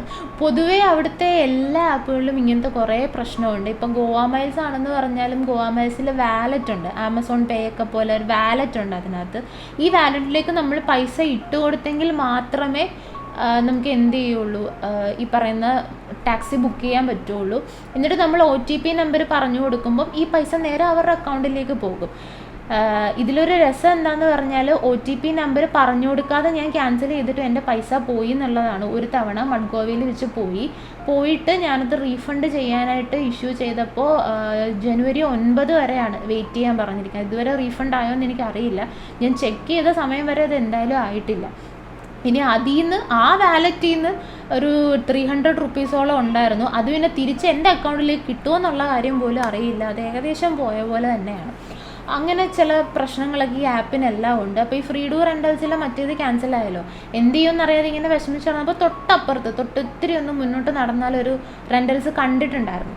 അങ്ങനെ ആ റെൻ്റൽസിൽ പോയിട്ട് അവിടെ നിന്ന് സ്കൂട്ടർ എടുത്തു. അത് പക്ഷേ 800 റുപ്പീസിന് തന്നെയാണ് കിട്ടിയത് ഫസീനോ ആണ്, പക്ഷെ അതൊരു പഴയ വണ്ടിയായിരുന്നു. പിന്നെ ഈ 2 വണ്ടിയും 360 ചുറ്റി നടന്ന് വീഡിയോ എല്ലാം എടുത്തിട്ടാണ് പോയത്. അവർ തന്നെ പറയുന്നുണ്ട് വീഡിയോ എടുക്കാൻ. പെട്രോൾ സാധാരണ വീഡിയോസിലൊക്കെ പറയുന്നതെന്ന് പറഞ്ഞാൽ പെട്രോൾ നമ്മൾ കടയിൽ പോയി ഷോപ്സിൽ പോയിട്ട് വാങ്ങാനാണ് 200 രൂപയ്ക്കൊക്കെ അവർ കുപ്പിയിൽ തരും എന്നുള്ളതാണ്. പക്ഷേ ഈ റെൻ്റൽ സർവീസിൽ ആൾക്കാർ പറയുന്നുണ്ട് അത് വാങ്ങരുത്, അത് മിക്സപ്പ് ആണ്, അത് നന്നായിട്ട് വർക്ക് ചെയ്യില്ല എന്നൊക്കെ പറയുന്നുണ്ട്. ഫസ്റ്റ് ഫസീനോ കിട്ടിയെടുത്തുനിന്ന് റെഡ് ഫസീനോ കിട്ടിയെടുത്തുനിന്ന് അവർ തന്നെ പെട്രോൾ തന്നു. 200 റുപ്പീസ് ഞാൻ എക്സ്ട്രാ കൊടുത്തു, പെട്രോൾ ഒഴിച്ച് തന്നു. സെക്കൻഡ് വൺ നമ്മൾ കുറച്ച് തപ്പി, പെട്രോൾ പമ്പ് ഒന്ന് തിരക്കി ഒത്തിരി നടക്കേണ്ടി വന്നു. എനിവേ അതിലും പെട്രോൾ അടിച്ചു. അതിന് പിന്നെ പെട്രോൾ അടിച്ചു എന്ന് പറഞ്ഞാലും അധികം ഒന്നും പെട്രോൾ അടിക്കേണ്ടി വന്നില്ല. ഒരു 100 റുപ്പീസ് എന്തോ ശരിക്കും അടിച്ചുള്ളൂ, കാരണം അതിൻ്റെ മീറ്റർ വർക്ക് ചെയ്യുന്നുണ്ടായിരുന്നില്ല. പക്ഷേ പെട്രോൾ അവസാനം വരെയും ഉണ്ടായിരുന്നു, കാരണം 100 അടിച്ചപ്പോൾ തന്നെ അത് ഫില്ലായി. 100 വേണ്ടി വന്നില്ല, 97 റുപ്പീസിന് അടിച്ചപ്പോൾ തന്നെ ഫില്ലായി. പിന്നെ അടിക്കേണ്ടി വന്നിട്ടില്ല, അത് ഫുൾ ടൈം അത് ഓടി, പ്രശ്നമൊന്നും ഉണ്ടായില്ല. എന്തായാലും ബൈക്ക് കിട്ടിയതോടുകൂടി പിന്നെ സുഖമായി, പിന്നെ പ്രശ്നമൊന്നും ഉണ്ടായില്ല. ആകെപ്പാട് പിന്നെ ബൈക്ക് നമ്മൾ തിരിച്ചു കൊടുക്കാനായിട്ട് 31st പോയി, കാരണം 1-ാം തീയതി അത് 9 AM to 10 PM വരെ ഉള്ളൂ. അപ്പം നമുക്ക് അതിന് മുമ്പ് ഇത് കൊടുക്കണമല്ലോ, അല്ലെങ്കിൽ പിന്നെ പിറ്റേ ദിവസത്തെ ഒരു ചാർജും കൂടെ കൊടുക്കേണ്ടി വരും. അപ്പോൾ അത്രയും സമയം നമ്മളില്ല, 8:12 ട്രെയിനിനാണ് പോകാൻ നിൽക്കുന്നത്. ആ ട്രെയിന് ബുക്ക് ചെയ്തിട്ടുണ്ടായിരുന്നില്ല. ആക്ച്വലി ഇത് ബുക്ക് ചെയ്യേണ്ട ആവശ്യം ഉണ്ടായില്ല, എന്നാലും കിട്ടിയില്ലെങ്കിലോ എന്ന് വിചാരിച്ചു കൊങ്കൺ കന്യ സൂപ്പർ ഫാസ്റ്റ് ആയിരുന്നു. തിവിമ്മിന്ന് മഡ്ഗോവയിലേക്ക് ടിക്കറ്റ് 3 സ്ലീപ്പർ ബുക്ക് ചെയ്തു. പക്ഷേ തിവിമ്മിൽ തന്നെ ഓൾമോസ്റ്റ് എല്ലാ ആൾക്കാരും ഇറങ്ങും. അതിൻ്റെ ലാസ്റ്റ് സ്റ്റോപ്പ് മഡ്ഗോവയാണ്, അവിടെ ഇറങ്ങാനായിട്ട് വളരെ കുറച്ച് ആൾക്കാരേ ഉണ്ടാവുള്ളൂ. പിന്നെ 1-ാം തീയതിയാണ്, വലിയ തിരക്കില്ലാത്ത സമയമാണ്, ഓൾറെഡി വരേണ്ടവരെല്ലാവരും വന്നിട്ടുണ്ടാവും, കൂടുതൽ ആൾക്കാരും പോകാനായിട്ടായിരിക്കും വെയിറ്റ് ചെയ്യുന്നത്. അതുകൊണ്ടൊക്കെ ആയിരിക്കും വലിയ തിരക്കൊന്നും ഇല്ലാതെ പോയി. അപ്പോൾ ഈ സ്കൂട്ടർ തിരിച്ചു കൊടുക്കാനായിട്ട് 31st പോയപ്പോൾ എനിക്ക് കുറച്ച് ബുദ്ധിമുട്ടുണ്ടായിരുന്നെങ്കിലും അവസാനം ഞാൻ തന്നെ പോയി. ഞങ്ങൾ 3 പേരും ഇറങ്ങി. ഞങ്ങൾ 3 പേരും വണ്ടി കൊണ്ട് അവിടെ കൊടുത്തു. നല്ല തിരക്കായിരുന്നു, കാരണം ന്യൂ ഇയർ പാർട്ടി ആഘോഷിക്കാൻ വേണ്ടി എല്ലാവരും സ്ട്രീറ്റിലുണ്ടായിരുന്നു. ഒരുപാട് പേര് നടന്നു പോകുന്നുണ്ട്, ഒത്തിരി പേര് നടന്നു പോകുന്നുണ്ട്. അങ്ങനെ അവിടെ ചെന്നിട്ട് അവിടുന്ന് തിരിച്ച് ഓട്ടോയിലാണ് വന്നത്. ഫൺ ഫാക്ട് എന്താണെന്ന് വെച്ചാൽ നമ്മൾ അങ്ങോട്ട് പോയപ്പോൾ 300 400 ടാക്സിക്ക് വെച്ച് കൊടുത്തില്ലല്ലോ. തിരിച്ചിപ്പോൾ എന്തായാലും വരണം, ആ സമയത്ത് ഭയങ്കര ട്രാഫിക്കാണ്. ഓട്ടോയിൽ 500 റുപ്പീസാണ് അവർ ചോദിച്ചത്. പക്ഷേ അവസാനം അത് കൊടുക്കാമെന്ന് സമ്മതിച്ചു. 500 റുപ്പീസ് കൊടുത്ത് തന്നെ ഓട്ടോയിൽ വന്നു. പക്ഷേ അതിലും ഒരു ചെറിയ ലക്ക് ഉണ്ടായിരുന്നു, കാരണം ഈ 500 റുപ്പീസ് കൊടുത്തിട്ട് തിരിച്ച് വരുന്ന വഴി നമുക്ക് ഹോട്ടലിൽ നിന്ന് റെയിൽവേ സ്റ്റേഷനിലേക്ക് പോകാനായിട്ട് ഒരു ഇക്കോ വാൻ കിട്ടി. ആ വാൻ അയാൾ പറഞ്ഞു 1000 റുപ്പീസ് കൊടുക്കണമെന്ന് പറഞ്ഞു. നിലവിലൊരു സാഹചര്യം വെച്ചിട്ട് 20 കിലോമീറ്റർ പോകണമെങ്കിൽ മിനിമം 2000 എങ്കിലും ആരെങ്കിലും പറയുമെന്ന് ഉറപ്പുള്ളതുകൊണ്ട് ആ 1000 കിട്ടിയപ്പോൾ അപ്പം തന്നെ ഞാൻ അത് ഉറപ്പിച്ചു. പിന്നെ ഒന്നും നോക്കിയില്ല. ഓക്കെ, 1000 രാവിലെ ഒരു 6 മണിയാകുമ്പോൾ നിങ്ങൾ വരണം എന്നൊക്കെ പറഞ്ഞ് ഫോൺ നമ്പറൊക്കെ വാങ്ങിച്ചു. പുള്ളി വിളിച്ച് കൺഫേം ചെയ്തു. അപ്പോൾ പുള്ളിയുടെ വീട് ഈ ഹോട്ടലിന് അടുത്ത് തന്നെയാണ്. പുള്ളി പറഞ്ഞു 5:45 ആകുമ്പോൾ എന്നെ ഒന്ന് വിളിക്കണം മാഡം, 6 മണിയാകുമ്പോഴത്തേക്ക് വരാമെന്ന് പറഞ്ഞു. ആൻഡ് പുള്ളി കറക്റ്റ് സമയത്ത് തന്നെ വരികയും ചെയ്തു കേട്ടോ. വാനാണ് എന്നൊരു പ്രശ്നം മാത്രമേ ഉള്ളൂ, പക്ഷെ അത് വലിയ കുഴപ്പമൊന്നുമില്ല, അത്യാവശ്യം നല്ലൊരു വാനായിരുന്നു. ആൻഡ് വേറെ അതിൻ്റെ കാര്യം എന്ന് പറഞ്ഞാൽ, ഇപ്പോൾ ഗോവ മൈൽസിൽ സാധാരണ നമ്മൾ ഗോ ലെറ്റർ കൊടുത്താലും ചെയ്യാൻ പറ്റുമായിരുന്നു. പക്ഷേ ന്യൂ ഇയർ ആയപ്പോഴത്തേക്ക്, അതായത് അവിടെ ചെന്ന് കഴിഞ്ഞപ്പോഴത്തേക്ക് ഈ ഗോ ലെറ്റർ ഓപ്ഷൻ വർക്ക് ചെയ്യില്ല. ഞാൻ അവരുടെ കസ്റ്റമർ സർവീസിൽ മെസ്സേജ് അയച്ചും വിളിച്ചൊക്കെ സംസാരിച്ചപ്പോൾ അവർ പറയുന്നത് ന്യൂ ഇയർ ആകുമ്പോഴേ ഇനി അത് ഓപ്പൺ ആവുള്ളൂ. ന്യൂ ഇയർ ആയിട്ടും ന്യൂ ഇയർ കഴിഞ്ഞിട്ടും അത് ഓപ്പൺ ആയിട്ട് ഉണ്ടായിരുന്നില്ല. ഗോ നൗ ഓപ്ഷൻ നമുക്ക് കൊടുക്കാം, അപ്പം വേണമെങ്കിൽ അപ്പം പോകാനായിട്ട് കൊടുക്കാം. ഗോ ലെറ്റർ ഓപ്ഷൻ അതിലില്ല എന്നുള്ളതാണ് സത്യം. പിന്നെ എന്ത് ചെയ്യാനാണ്, എന്തായാലും അത് ഞാൻ നേരത്തെ നോക്കിയത് കൊണ്ട് എനിക്ക് ഓക്കെ ഇങ്ങനൊരു പണി ഉണ്ട് എന്ന് മനസ്സിലായതുകൊണ്ടാണ് തിരിച്ചു വന്നപ്പോൾ ഈ ടാക്സി വണ്ടി ഒരിടത്ത് ഓട്ടോ നിർത്തിയപ്പോഴാണ് ഞാൻ ടാക്സിക്കാരനോട് ചോദിച്ചത്. പുള്ളി വരാൻ സംഭവിച്ചു. 1000 റുപ്പീസ് ഞാനും എഗ്രി ചെയ്തു. 2000-നെക്കാട്ടിലും ബെറ്റർ ആണല്ലോ 1000. അങ്ങനെ വന്നു, നേരെ റെയിൽവേ സ്റ്റേഷനിൽ പോയി. അവിടെ നിന്ന് നേരെ മഡ്ഗോവയിലാണ് ഇറങ്ങിയത്. മഡ്ഗോവയിൽ ഇറങ്ങിയപ്പോൾ ഓൾറെഡി വാലറ്റിനകത്ത് ഞാൻ ഇട്ട പൈസ ഉണ്ട്, ബുക്ക് ചെയ്യാനായിട്ട് നോക്കിയ കുറച്ച് പൈസ ഉണ്ടായിരുന്നേ. അപ്പം ഞാൻ എന്ത് ചെയ്തു എന്ന് വെച്ചാൽ, മഡ്ഗോവയിൽ നിന്ന് നമ്മുടെ ഹോട്ടലിലേക്ക് പോകാൻ കിട്ടുമോ എന്നൊന്ന് നോക്കി. രാവിലത്തെ സമയമായതുകൊണ്ടോ തിരക്കില്ലാത്തതുകൊണ്ടാണെന്ന് അറിയത്തില്ല, ലക്കിലി കിട്ടിയത്. അങ്ങനെ അവിടുന്നും ഒരു 300 ആയില്ല, 250 സംതിങ് റുപ്പീസിന് തന്നെ നേരെ ഹോട്ടലിലേക്ക് ഇറങ്ങി. ഈ ഗോനോ ഓപ്ഷൻ ആയതുകൊണ്ട് നമുക്ക് അഡീഷണൽ ചാർജസ് ഒന്നും കൊടുക്കണ്ടല്ലോ. അങ്ങനെ അവിടുന്ന് നേരെ ഹോട്ടലിൽ ഇറങ്ങി. ഹോട്ടലിൽ നിന്ന് പിന്നെ നമുക്കൊരു പ്രശ്നം ഉണ്ടായെന്ന് പറഞ്ഞാൽ തിരിച്ചു വന്നപ്പം മാത്രമാണ്. തിരിച്ച് വന്നപ്പോഴുള്ള പ്രശ്നം എന്ന് പറഞ്ഞാൽ ഞങ്ങളവിടെ ബൈക്ക് റെൻ്റലൊന്നും എടുത്തില്ല കേട്ടോ. അത്യാവശ്യം നടന്നു പോകുന്ന സ്ഥലത്തും പിന്നെ ഒരു ബീച്ചിൽ പോകാനായിട്ട് ബസ് സർവീസായിരുന്നു. അത് ആക്ച്വലി ബസ്സല്ല, ടാക്സി തിരക്കി നിന്നപ്പോൾ ബസ് വന്നു. കോൾവ ബീച്ചിൽ പോകുമെന്ന് ചോദിച്ചു, പോകുമെന്ന് പറഞ്ഞു, കയറിക്കോളാൻ പറഞ്ഞു. കയറിയിട്ട് അവർ മെയിൻ ബസ് സ്റ്റാൻഡ്, അതൊരു 1.5 കിലോമീറ്റർ അപ്പുറം മെയിൻ ബസ് സ്റ്റാൻഡിൽ കൊണ്ട് വിട്ടിട്ട് പറഞ്ഞു ഇവിടുന്ന് അടുത്ത ബസ്സിൽ പോയിക്കോളാൻ പറഞ്ഞു. ബസ് ചോദിച്ചപ്പോൾ ബസ് ഇനി 7 മണിക്ക്, അതായത് ഒരു 10-20 മിനിറ്റ് കഴിയുമ്പോൾ ബസ്സുണ്ട്. പക്ഷേ ആ ബസ്സിൽ കയറിയില്ലെങ്കിൽ പിന്നെ ബസ്സില്ല. അതോടുകൂടി അന്നത്തെ ബസ് സർവീസ് തീർന്നു. പിന്നെ അവിടെ നിന്ന് ഒരു 250 റുപ്പീസ് കൊടുത്തിട്ട് നേരെ കോൾവ ബീച്ചിൽ പോയി. തിരിച്ച് ബീച്ചിൽ നിന്ന് ഹോട്ടലിലേക്ക് 300 റുപ്പീസും ആയിരുന്നു. ചുരുക്കി പറഞ്ഞു കഴിഞ്ഞാൽ ആ ബസ്സിന് കൊടുത്ത 60 റുപ്പീസ്, ഒരാൾക്ക് 20 വെച്ചാണ് കൊടുത്തത്. 1.5 കിലോമീറ്റർ അത് പോയുള്ളൂ. ഭയങ്കര മെനക്കേട് പിടിച്ച സമയവും പോയി. കാരണം കുറേ സ്ഥലങ്ങളിൽ നിർത്തി എങ്ങനെയായിരുന്നു പോയിക്കൊണ്ടിരുന്നത്. ഗോവയിൽ ചെന്നിട്ട് ബസ്സിൽ കയറി എന്ന് പറയാമെന്നുള്ളതല്ലാതെ പ്രത്യേകിച്ച് അതിന് യാതൊരു ബെനിഫിറ്റ് ഉണ്ടായിരുന്നില്ല. തിരിച്ചു വന്നപ്പോൾ ഗോവ മൈൽസിലെ വാലറ്റിൽ പൈസ കിടക്കുന്നത് കൊണ്ട് തന്നെ ഞാൻ ബുക്ക് ചെയ്യാനായിട്ട് പൈസ ആഡ് ചെയ്തിട്ട് ബുക്ക് ചെയ്യാൻ നോക്കിയപ്പോൾ പെട്ടെന്ന് വണ്ടി ഗോനോ ഓപ്ഷനാണ് കൊടുത്തത്. അപ്പോൾ വണ്ടിയൊന്നും ഇല്ലാത്തതുകൊണ്ട് കിട്ടുന്നില്ല. 3 മിനിറ്റ്സ് ഇങ്ങനെ നിന്ന് കറങ്ങുകയാണ്. അപ്പോൾ അവിടെ കിടന്നൊരു വണ്ടി, അവിടെ ഏതോ ഗസ്റ്റ് വന്നതാണ്. അപ്പോൾ അയാൾ പറഞ്ഞു മഡ്ഗോവ സ്റ്റേഷൻ്റെ 6ാമത്തെ പ്ലാറ്റ്ഫോമിൽ കൊണ്ടുവന്നാക്കാം, 400 റുപ്പീസ് കൊടുക്കണമെന്ന് പറഞ്ഞു. നമ്മൾ സമ്മതിച്ച് കയറി കഴിഞ്ഞപ്പോൾ എനിക്ക് കോൾ വന്നു. ഞാൻ ആക്ച്വലി ഇത് ക്യാൻസൽ ചെയ്യാൻ മറന്നുപോയി. അപ്പോൾ എനിക്ക് കോൾ വന്നിട്ടുണ്ടായ പ്രശ്നം എന്താണെന്ന് വെച്ചാൽ, ഈ പറഞ്ഞ പോലെ സാധാരണ രീതിയിൽ OTP പറഞ്ഞു കൊടുക്കുമ്പോഴാണ് നമ്മുടെ വാലറ്റ് കിടക്കുന്നത് അവരുടെ അക്കൗണ്ടിലേക്ക് പോകുന്നത്. പക്ഷെ ഞാൻ ആ റൈഡ് ക്യാൻസൽ ചെയ്തു. ആ റൈഡ് ഞാൻ ക്യാൻസൽ ചെയ്തിട്ടും എൻ്റെ വാലറ്റിൽ ഉണ്ടായിരുന്നത് അയാളുടെ അക്കൗണ്ടിലേക്ക് പോയി. ഞാൻ റീഫണ്ട് റിക്വസ്റ്റ് കൊടുത്തിട്ട് ഇതുവരെ എനിക്ക് അതിൻ്റെ ആൻസേഴ്സ് ഒന്നും കിട്ടിയിട്ടില്ല. ആക്ച്വലി അതെനിക്ക് തോന്നുന്നു പോയത് തന്നെയാണ്. 400 രൂപ കൊടുത്ത് എന്തായാലും ഒരു 5 മിനിറ്റ് വെയിറ്റ് ചെയ്യാം എന്ന് നമ്മൾ വിചാരിക്കും.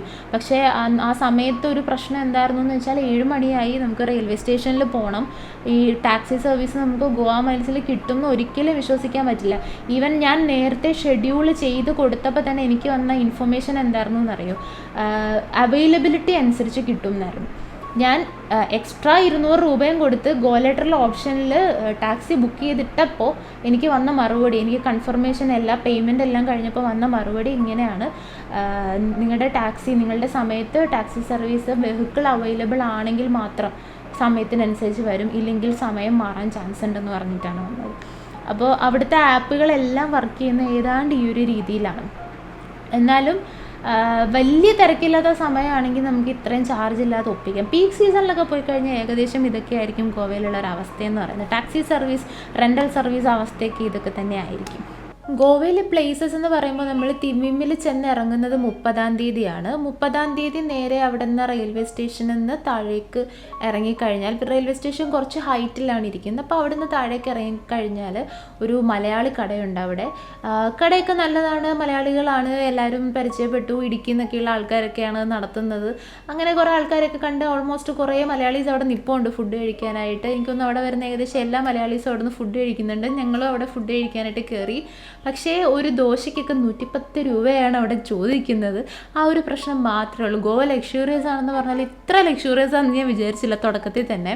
എന്തായാലും അവിടുന്ന് ഹോട്ടലിൽ ചെന്നതിന് ശേഷം ഉച്ചയ്ക്കലത്തെ ഫുഡ് സ്വിഗ്ഗിയിലോ സൊമാറ്റോയിലോ എന്തോ ഓർഡർ ചെയ്യാമെന്ന് വിചാരിച്ചു. സൊമാറ്റോയിലാണ് ഓർഡർ ചെയ്തത്. അപ്പോൾ ഓർഡർ ചെയ്തപ്പോൾ ഈവൻ ഗോവയിൽ ചെല്ലുന്നതിന് മുൻപ് എൻ്റെ ഒരു തോട്ട് എന്ന് പറയുന്നത്, ഗോവ എന്ന് പറയുന്ന സ്ഥലം അവരുടെ ഇംഗ്ലീഷ് ഏറ്റവും നന്നായിട്ട് ആളുകൾക്ക് അറിയാം, അങ്ങനെയുള്ളൊരു കമ്മ്യൂണിക്കേഷൻ അങ്ങനെ പോവാം എന്നുള്ളൊരു ധൈര്യമായിരുന്നു. ഫസ്റ്റ് ഈ ട്രിപ്പ് പ്ലാൻ ചെയ്യുമ്പോൾ തനിച്ച് പോവാം, അല്ലെങ്കിൽ നമ്മളായിട്ട് തന്നെ ചെയ്യാം, പാക്കേജ് ഒന്നും എടുക്കണ്ട എന്ന് പറയുമ്പോൾ ആ ഒരു തോട്ടായിരുന്നു മൈൻഡിലുണ്ടായിരുന്നത്.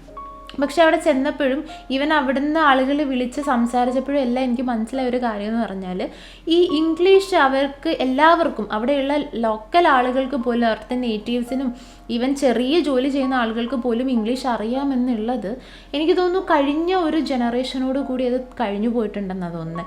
കാരണം ഹിന്ദി അല്ലാതെ അവിടെ ആൾക്കാർക്കൊന്നും അറിയില്ല. ഫുഡ് ഓർഡർ ചെയ്തിട്ട് അവരോട് സംസാരിക്കാൻ അവസാനം ഞാൻ എന്തൊക്കെയോ പറഞ്ഞ് ആ ഹോട്ടലിലുള്ള ഒരു സ്റ്റാഫിനെ കൊണ്ട് സംസാരിപ്പിച്ചു. കാരണം എനിക്ക് മനസ്സിലാവുന്നില്ല എന്താ പറയുന്നത്, എത്ര പറഞ്ഞിട്ടും മനസ്സിലാവുന്നില്ല. ഇംഗ്ലീഷ് അവർക്കും ഈ ഹോട്ടലിൽ നിൽക്കുന്ന സ്റ്റാഫ്സിനും ആർക്കാണെങ്കിലും, ഈവൻ എനിക്കൊന്നും ടാക്സി ഡ്രൈവേഴ്സ് ആണെങ്കിൽ പോലും കറക്റ്റായിട്ട് ഇംഗ്ലീഷിൽ കമ്മ്യൂണിക്കേറ്റ് ചെയ്യാൻ അവർക്ക് അറിയുകയില്ല. എല്ലാവരും ഹിന്ദിയാണ് യൂസ് ചെയ്യുന്നത്. ഹിന്ദിയാണ് അവിടുത്തെ ലാംഗ്വേജ്. എനിക്ക് പിന്നെ ഹിന്ദി അറിയാമെന്ന് വെച്ചാൽ മുജെ നഹി മാലു അത് മാത്രമേ അറിയുള്ളൂ. അതുകൊണ്ട് അത്യാവശ്യം ലാംഗ്വേജിൻ്റെ കാര്യത്തിൽ നല്ല ബുദ്ധിമുട്ടുണ്ടായിരുന്നു. കാരണം ഈ പറഞ്ഞ പോലെ ഹിന്ദി അല്ലെങ്കിൽ അവിടുത്തെ കൊങ്കിണി ആ ഒരു ഭാഷയല്ലാതെ അവർക്ക് വേറെ ഒരു ഭാഷയും മനസ്സിലാവില്ല. എന്നാലും ഫുഡ് അതുകൊണ്ട് പിന്നെ ഓർഡർ ചെയ്യാനായിട്ട് നിന്നില്ല. ആ ലഞ്ച് മാത്രം കഴിച്ചു. ഫുഡ് അത്യാവശ്യം അവിടെ നല്ല കോസ്റ്റ്ലിയാണ്. നല്ല റേറ്റൊക്കെ ആയിട്ടുണ്ട്. 3 പേർക്ക് മാത്രമായിട്ട് നമ്മൾ എന്തെങ്കിലും ഒരു കറിയൊക്കെ പറഞ്ഞെന്ന് പറഞ്ഞാലും 200-ഉം 300-ഉം. ഇത് ഇവിടെ ഇപ്പോൾ നമ്മൾ ഇവിടെ കുറച്ച് റേറ്റിംഗ് ഒക്കെ കൂടുതലുള്ള കടയിൽ എങ്ങനെയാണ് ഏകദേശം അതേപോലൊക്കെ തന്നെയാണ്. പക്ഷേ അങ്ങോട്ട് പോകുമ്പോഴത്തേക്ക് കുറച്ചുകൂടെ ഇപ്പോൾ ബീച്ച് സൈഡൊക്കെ ആണെങ്കിൽ കുറച്ചും കൂടെ റേറ്റ് കൂടുതലായിരിക്കും.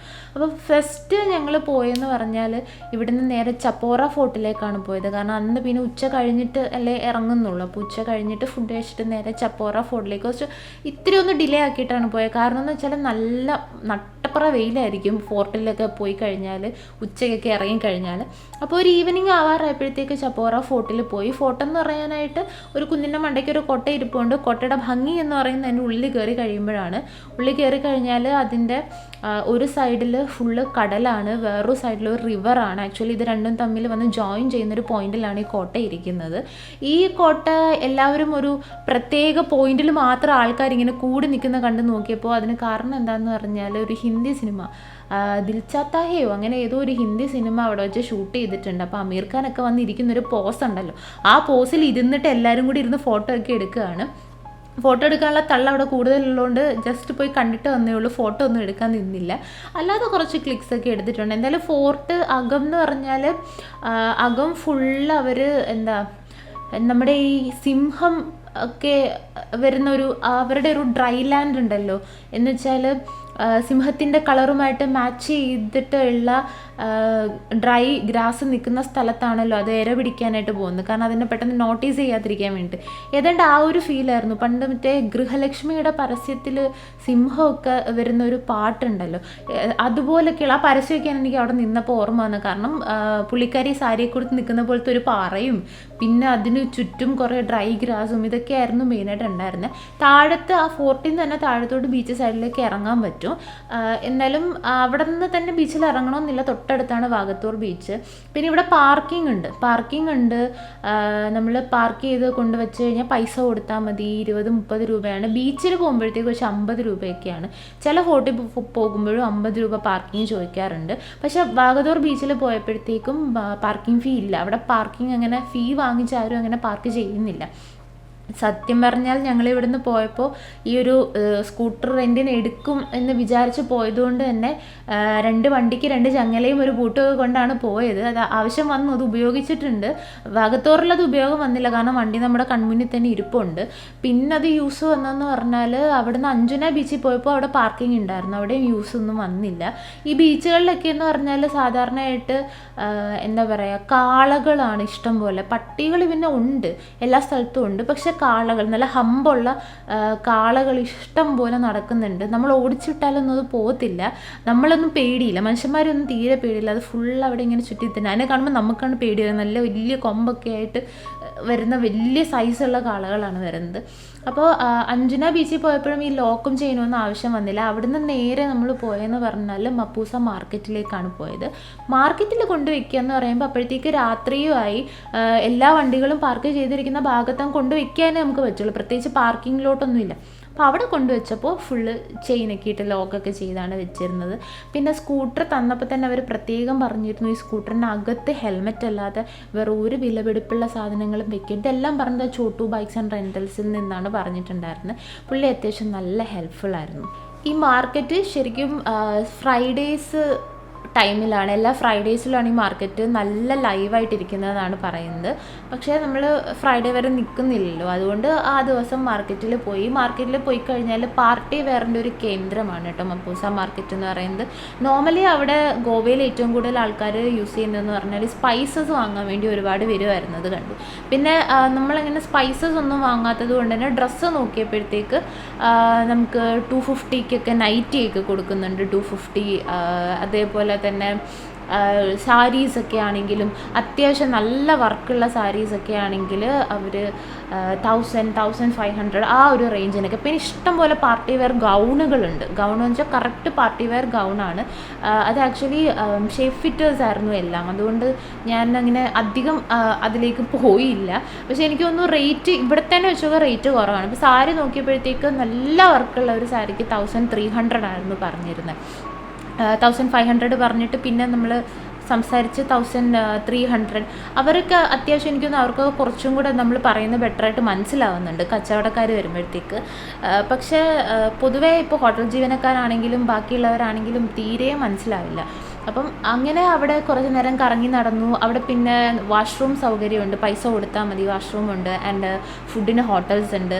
മാർക്കറ്റിനകത്ത് പ്രത്യേകിച്ച് പ്രശ്നങ്ങളൊന്നുമില്ല. അപ്പോൾ അവിടെ നിന്ന് ഇറങ്ങി നേരെ വന്നതെന്ന് പറഞ്ഞാൽ ഹോട്ടലിലേക്ക് വന്നിട്ട് അതിൻ്റെ തന്നെ ഹോട്ടലിന് തന്നെ കുറച്ച് അടുത്തായിട്ട് ഒരു ലിക്കോ ഷോപ്പുണ്ട്. പല ലിക്കോ ഷോപ്സ് ഉണ്ട് കേട്ടോ. പക്ഷെ നമ്മൾ ഒരു കുഞ്ഞ് ലിക്കോ ഷോപ്പിൽ പോയെന്ന് വെച്ചാൽ ഫെനി വാങ്ങാൻ വേണ്ടിയിട്ടാണ് പോയത്. ജസ്റ്റ് അതിൻ്റെ ടേസ്റ്റ് ഒന്ന് അറിയാൻ വേണ്ടിയിട്ടായിരുന്നു.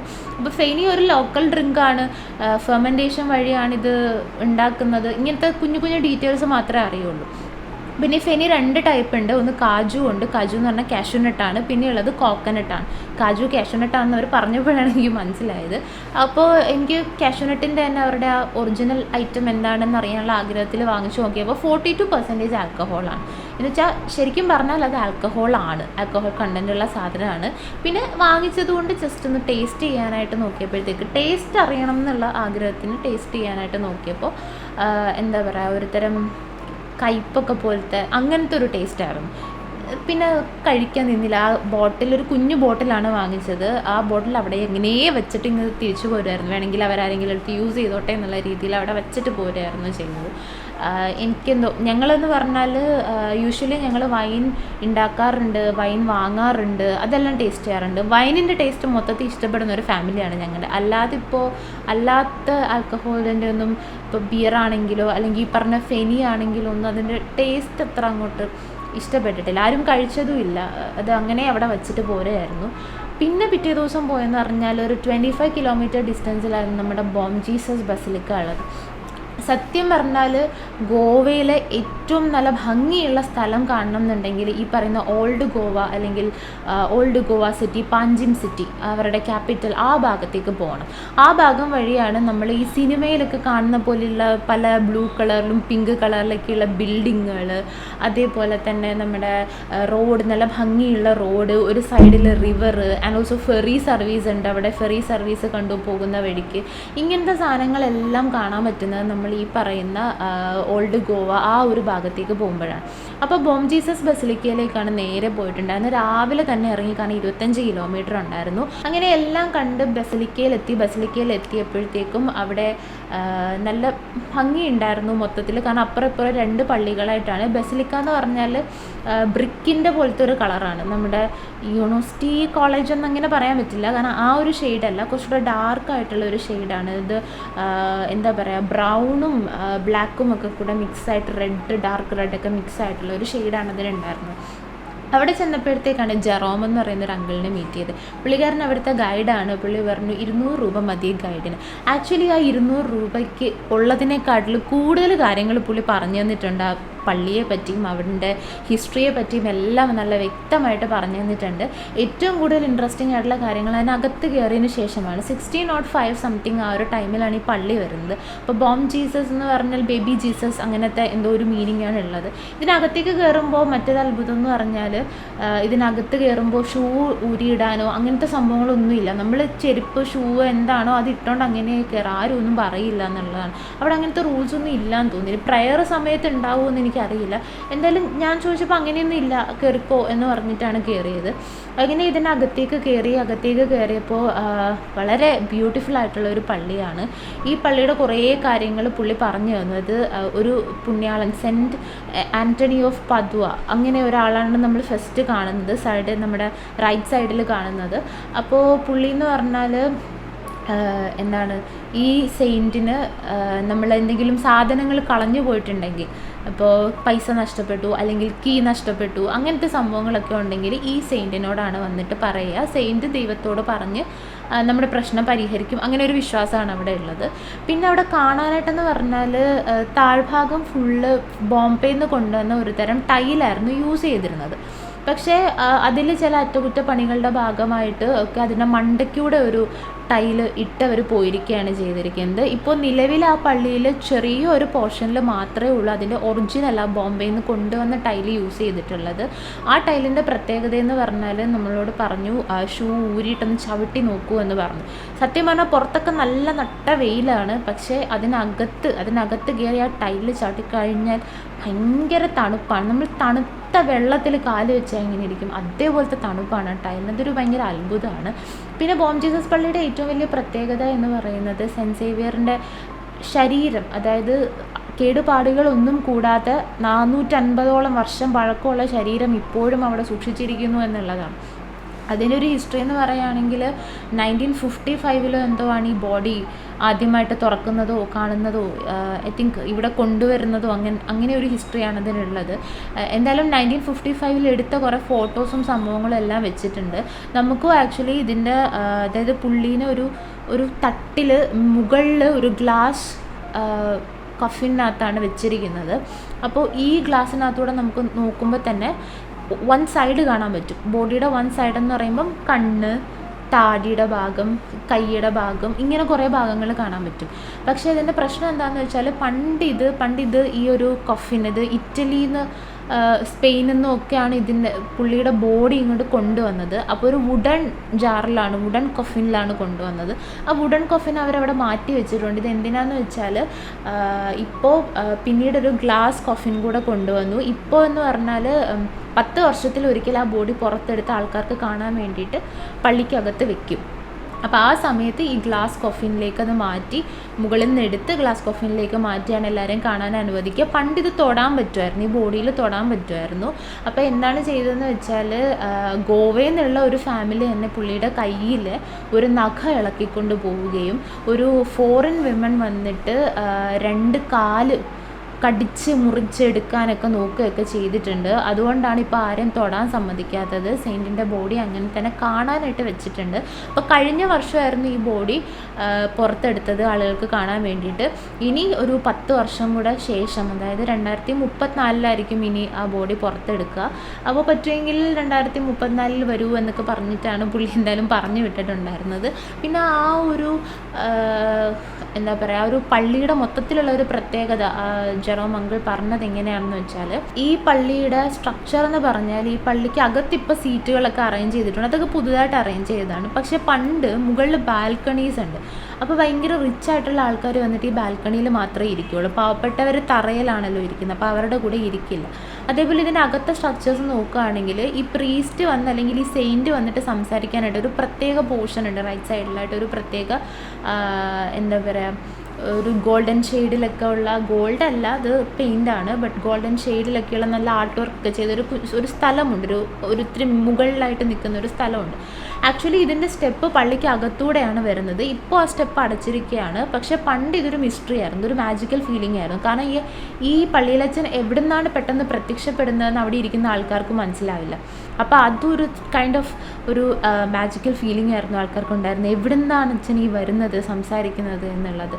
പിന്നെ അതിൻ്റെ സ്ട്രക്ചേഴ്സ് നമ്മൾ നോക്കുകയാണെങ്കിൽ നമ്മുടെ ഇപ്പോൾ ഇവിടുത്തെ ടെമ്പിൾ ആർക്കിടെക്ചേഴ്സ് ഉണ്ടല്ലോ, അതിൻ്റെ ആർക്കിടെക്റ്റ് ഒരു ഇറ്റലി സ്പെയിൻകാരൻ എന്തോ ആയിരുന്നു. പക്ഷേ അത് പണിഞ്ഞിരിക്കുന്നത് എന്തായാലും നമ്മുടെ ഇവിടുത്തെ ആൾക്കാരായിരിക്കുമല്ലോ സ്വാഭാവികമായിട്ടും. അപ്പോൾ അതിൻ്റെ ഒരു ആർക്കിടെക്ചർ നോക്കുകയാണെന്നുണ്ടെങ്കിൽ ഹിന്ദു, മുസ്ലിം, ക്രിസ്ത്യൻ എല്ലാം കൂടെ മിക്സ് ചെയ്തിട്ടുള്ള ആർക്കിടെക്ചറാണ്. അതായത് നമ്മുടെ മുകൾ ഭാഗങ്ങളൊക്കെ അല്ലെങ്കിൽ മുകളിലുള്ള ആർട്ട് വർക്ക് റൂഫൊക്കെ നോക്കുകയാണെന്നുണ്ടെങ്കിൽ ഈ മിനാരങ്ങൾ പോലെ മുഗൾ കാലഘട്ടത്തിലെ ആ ഒരു ടൈപ്പ് മിനാരങ്ങൾ പോലെയുള്ള സംഭവങ്ങളാണ്.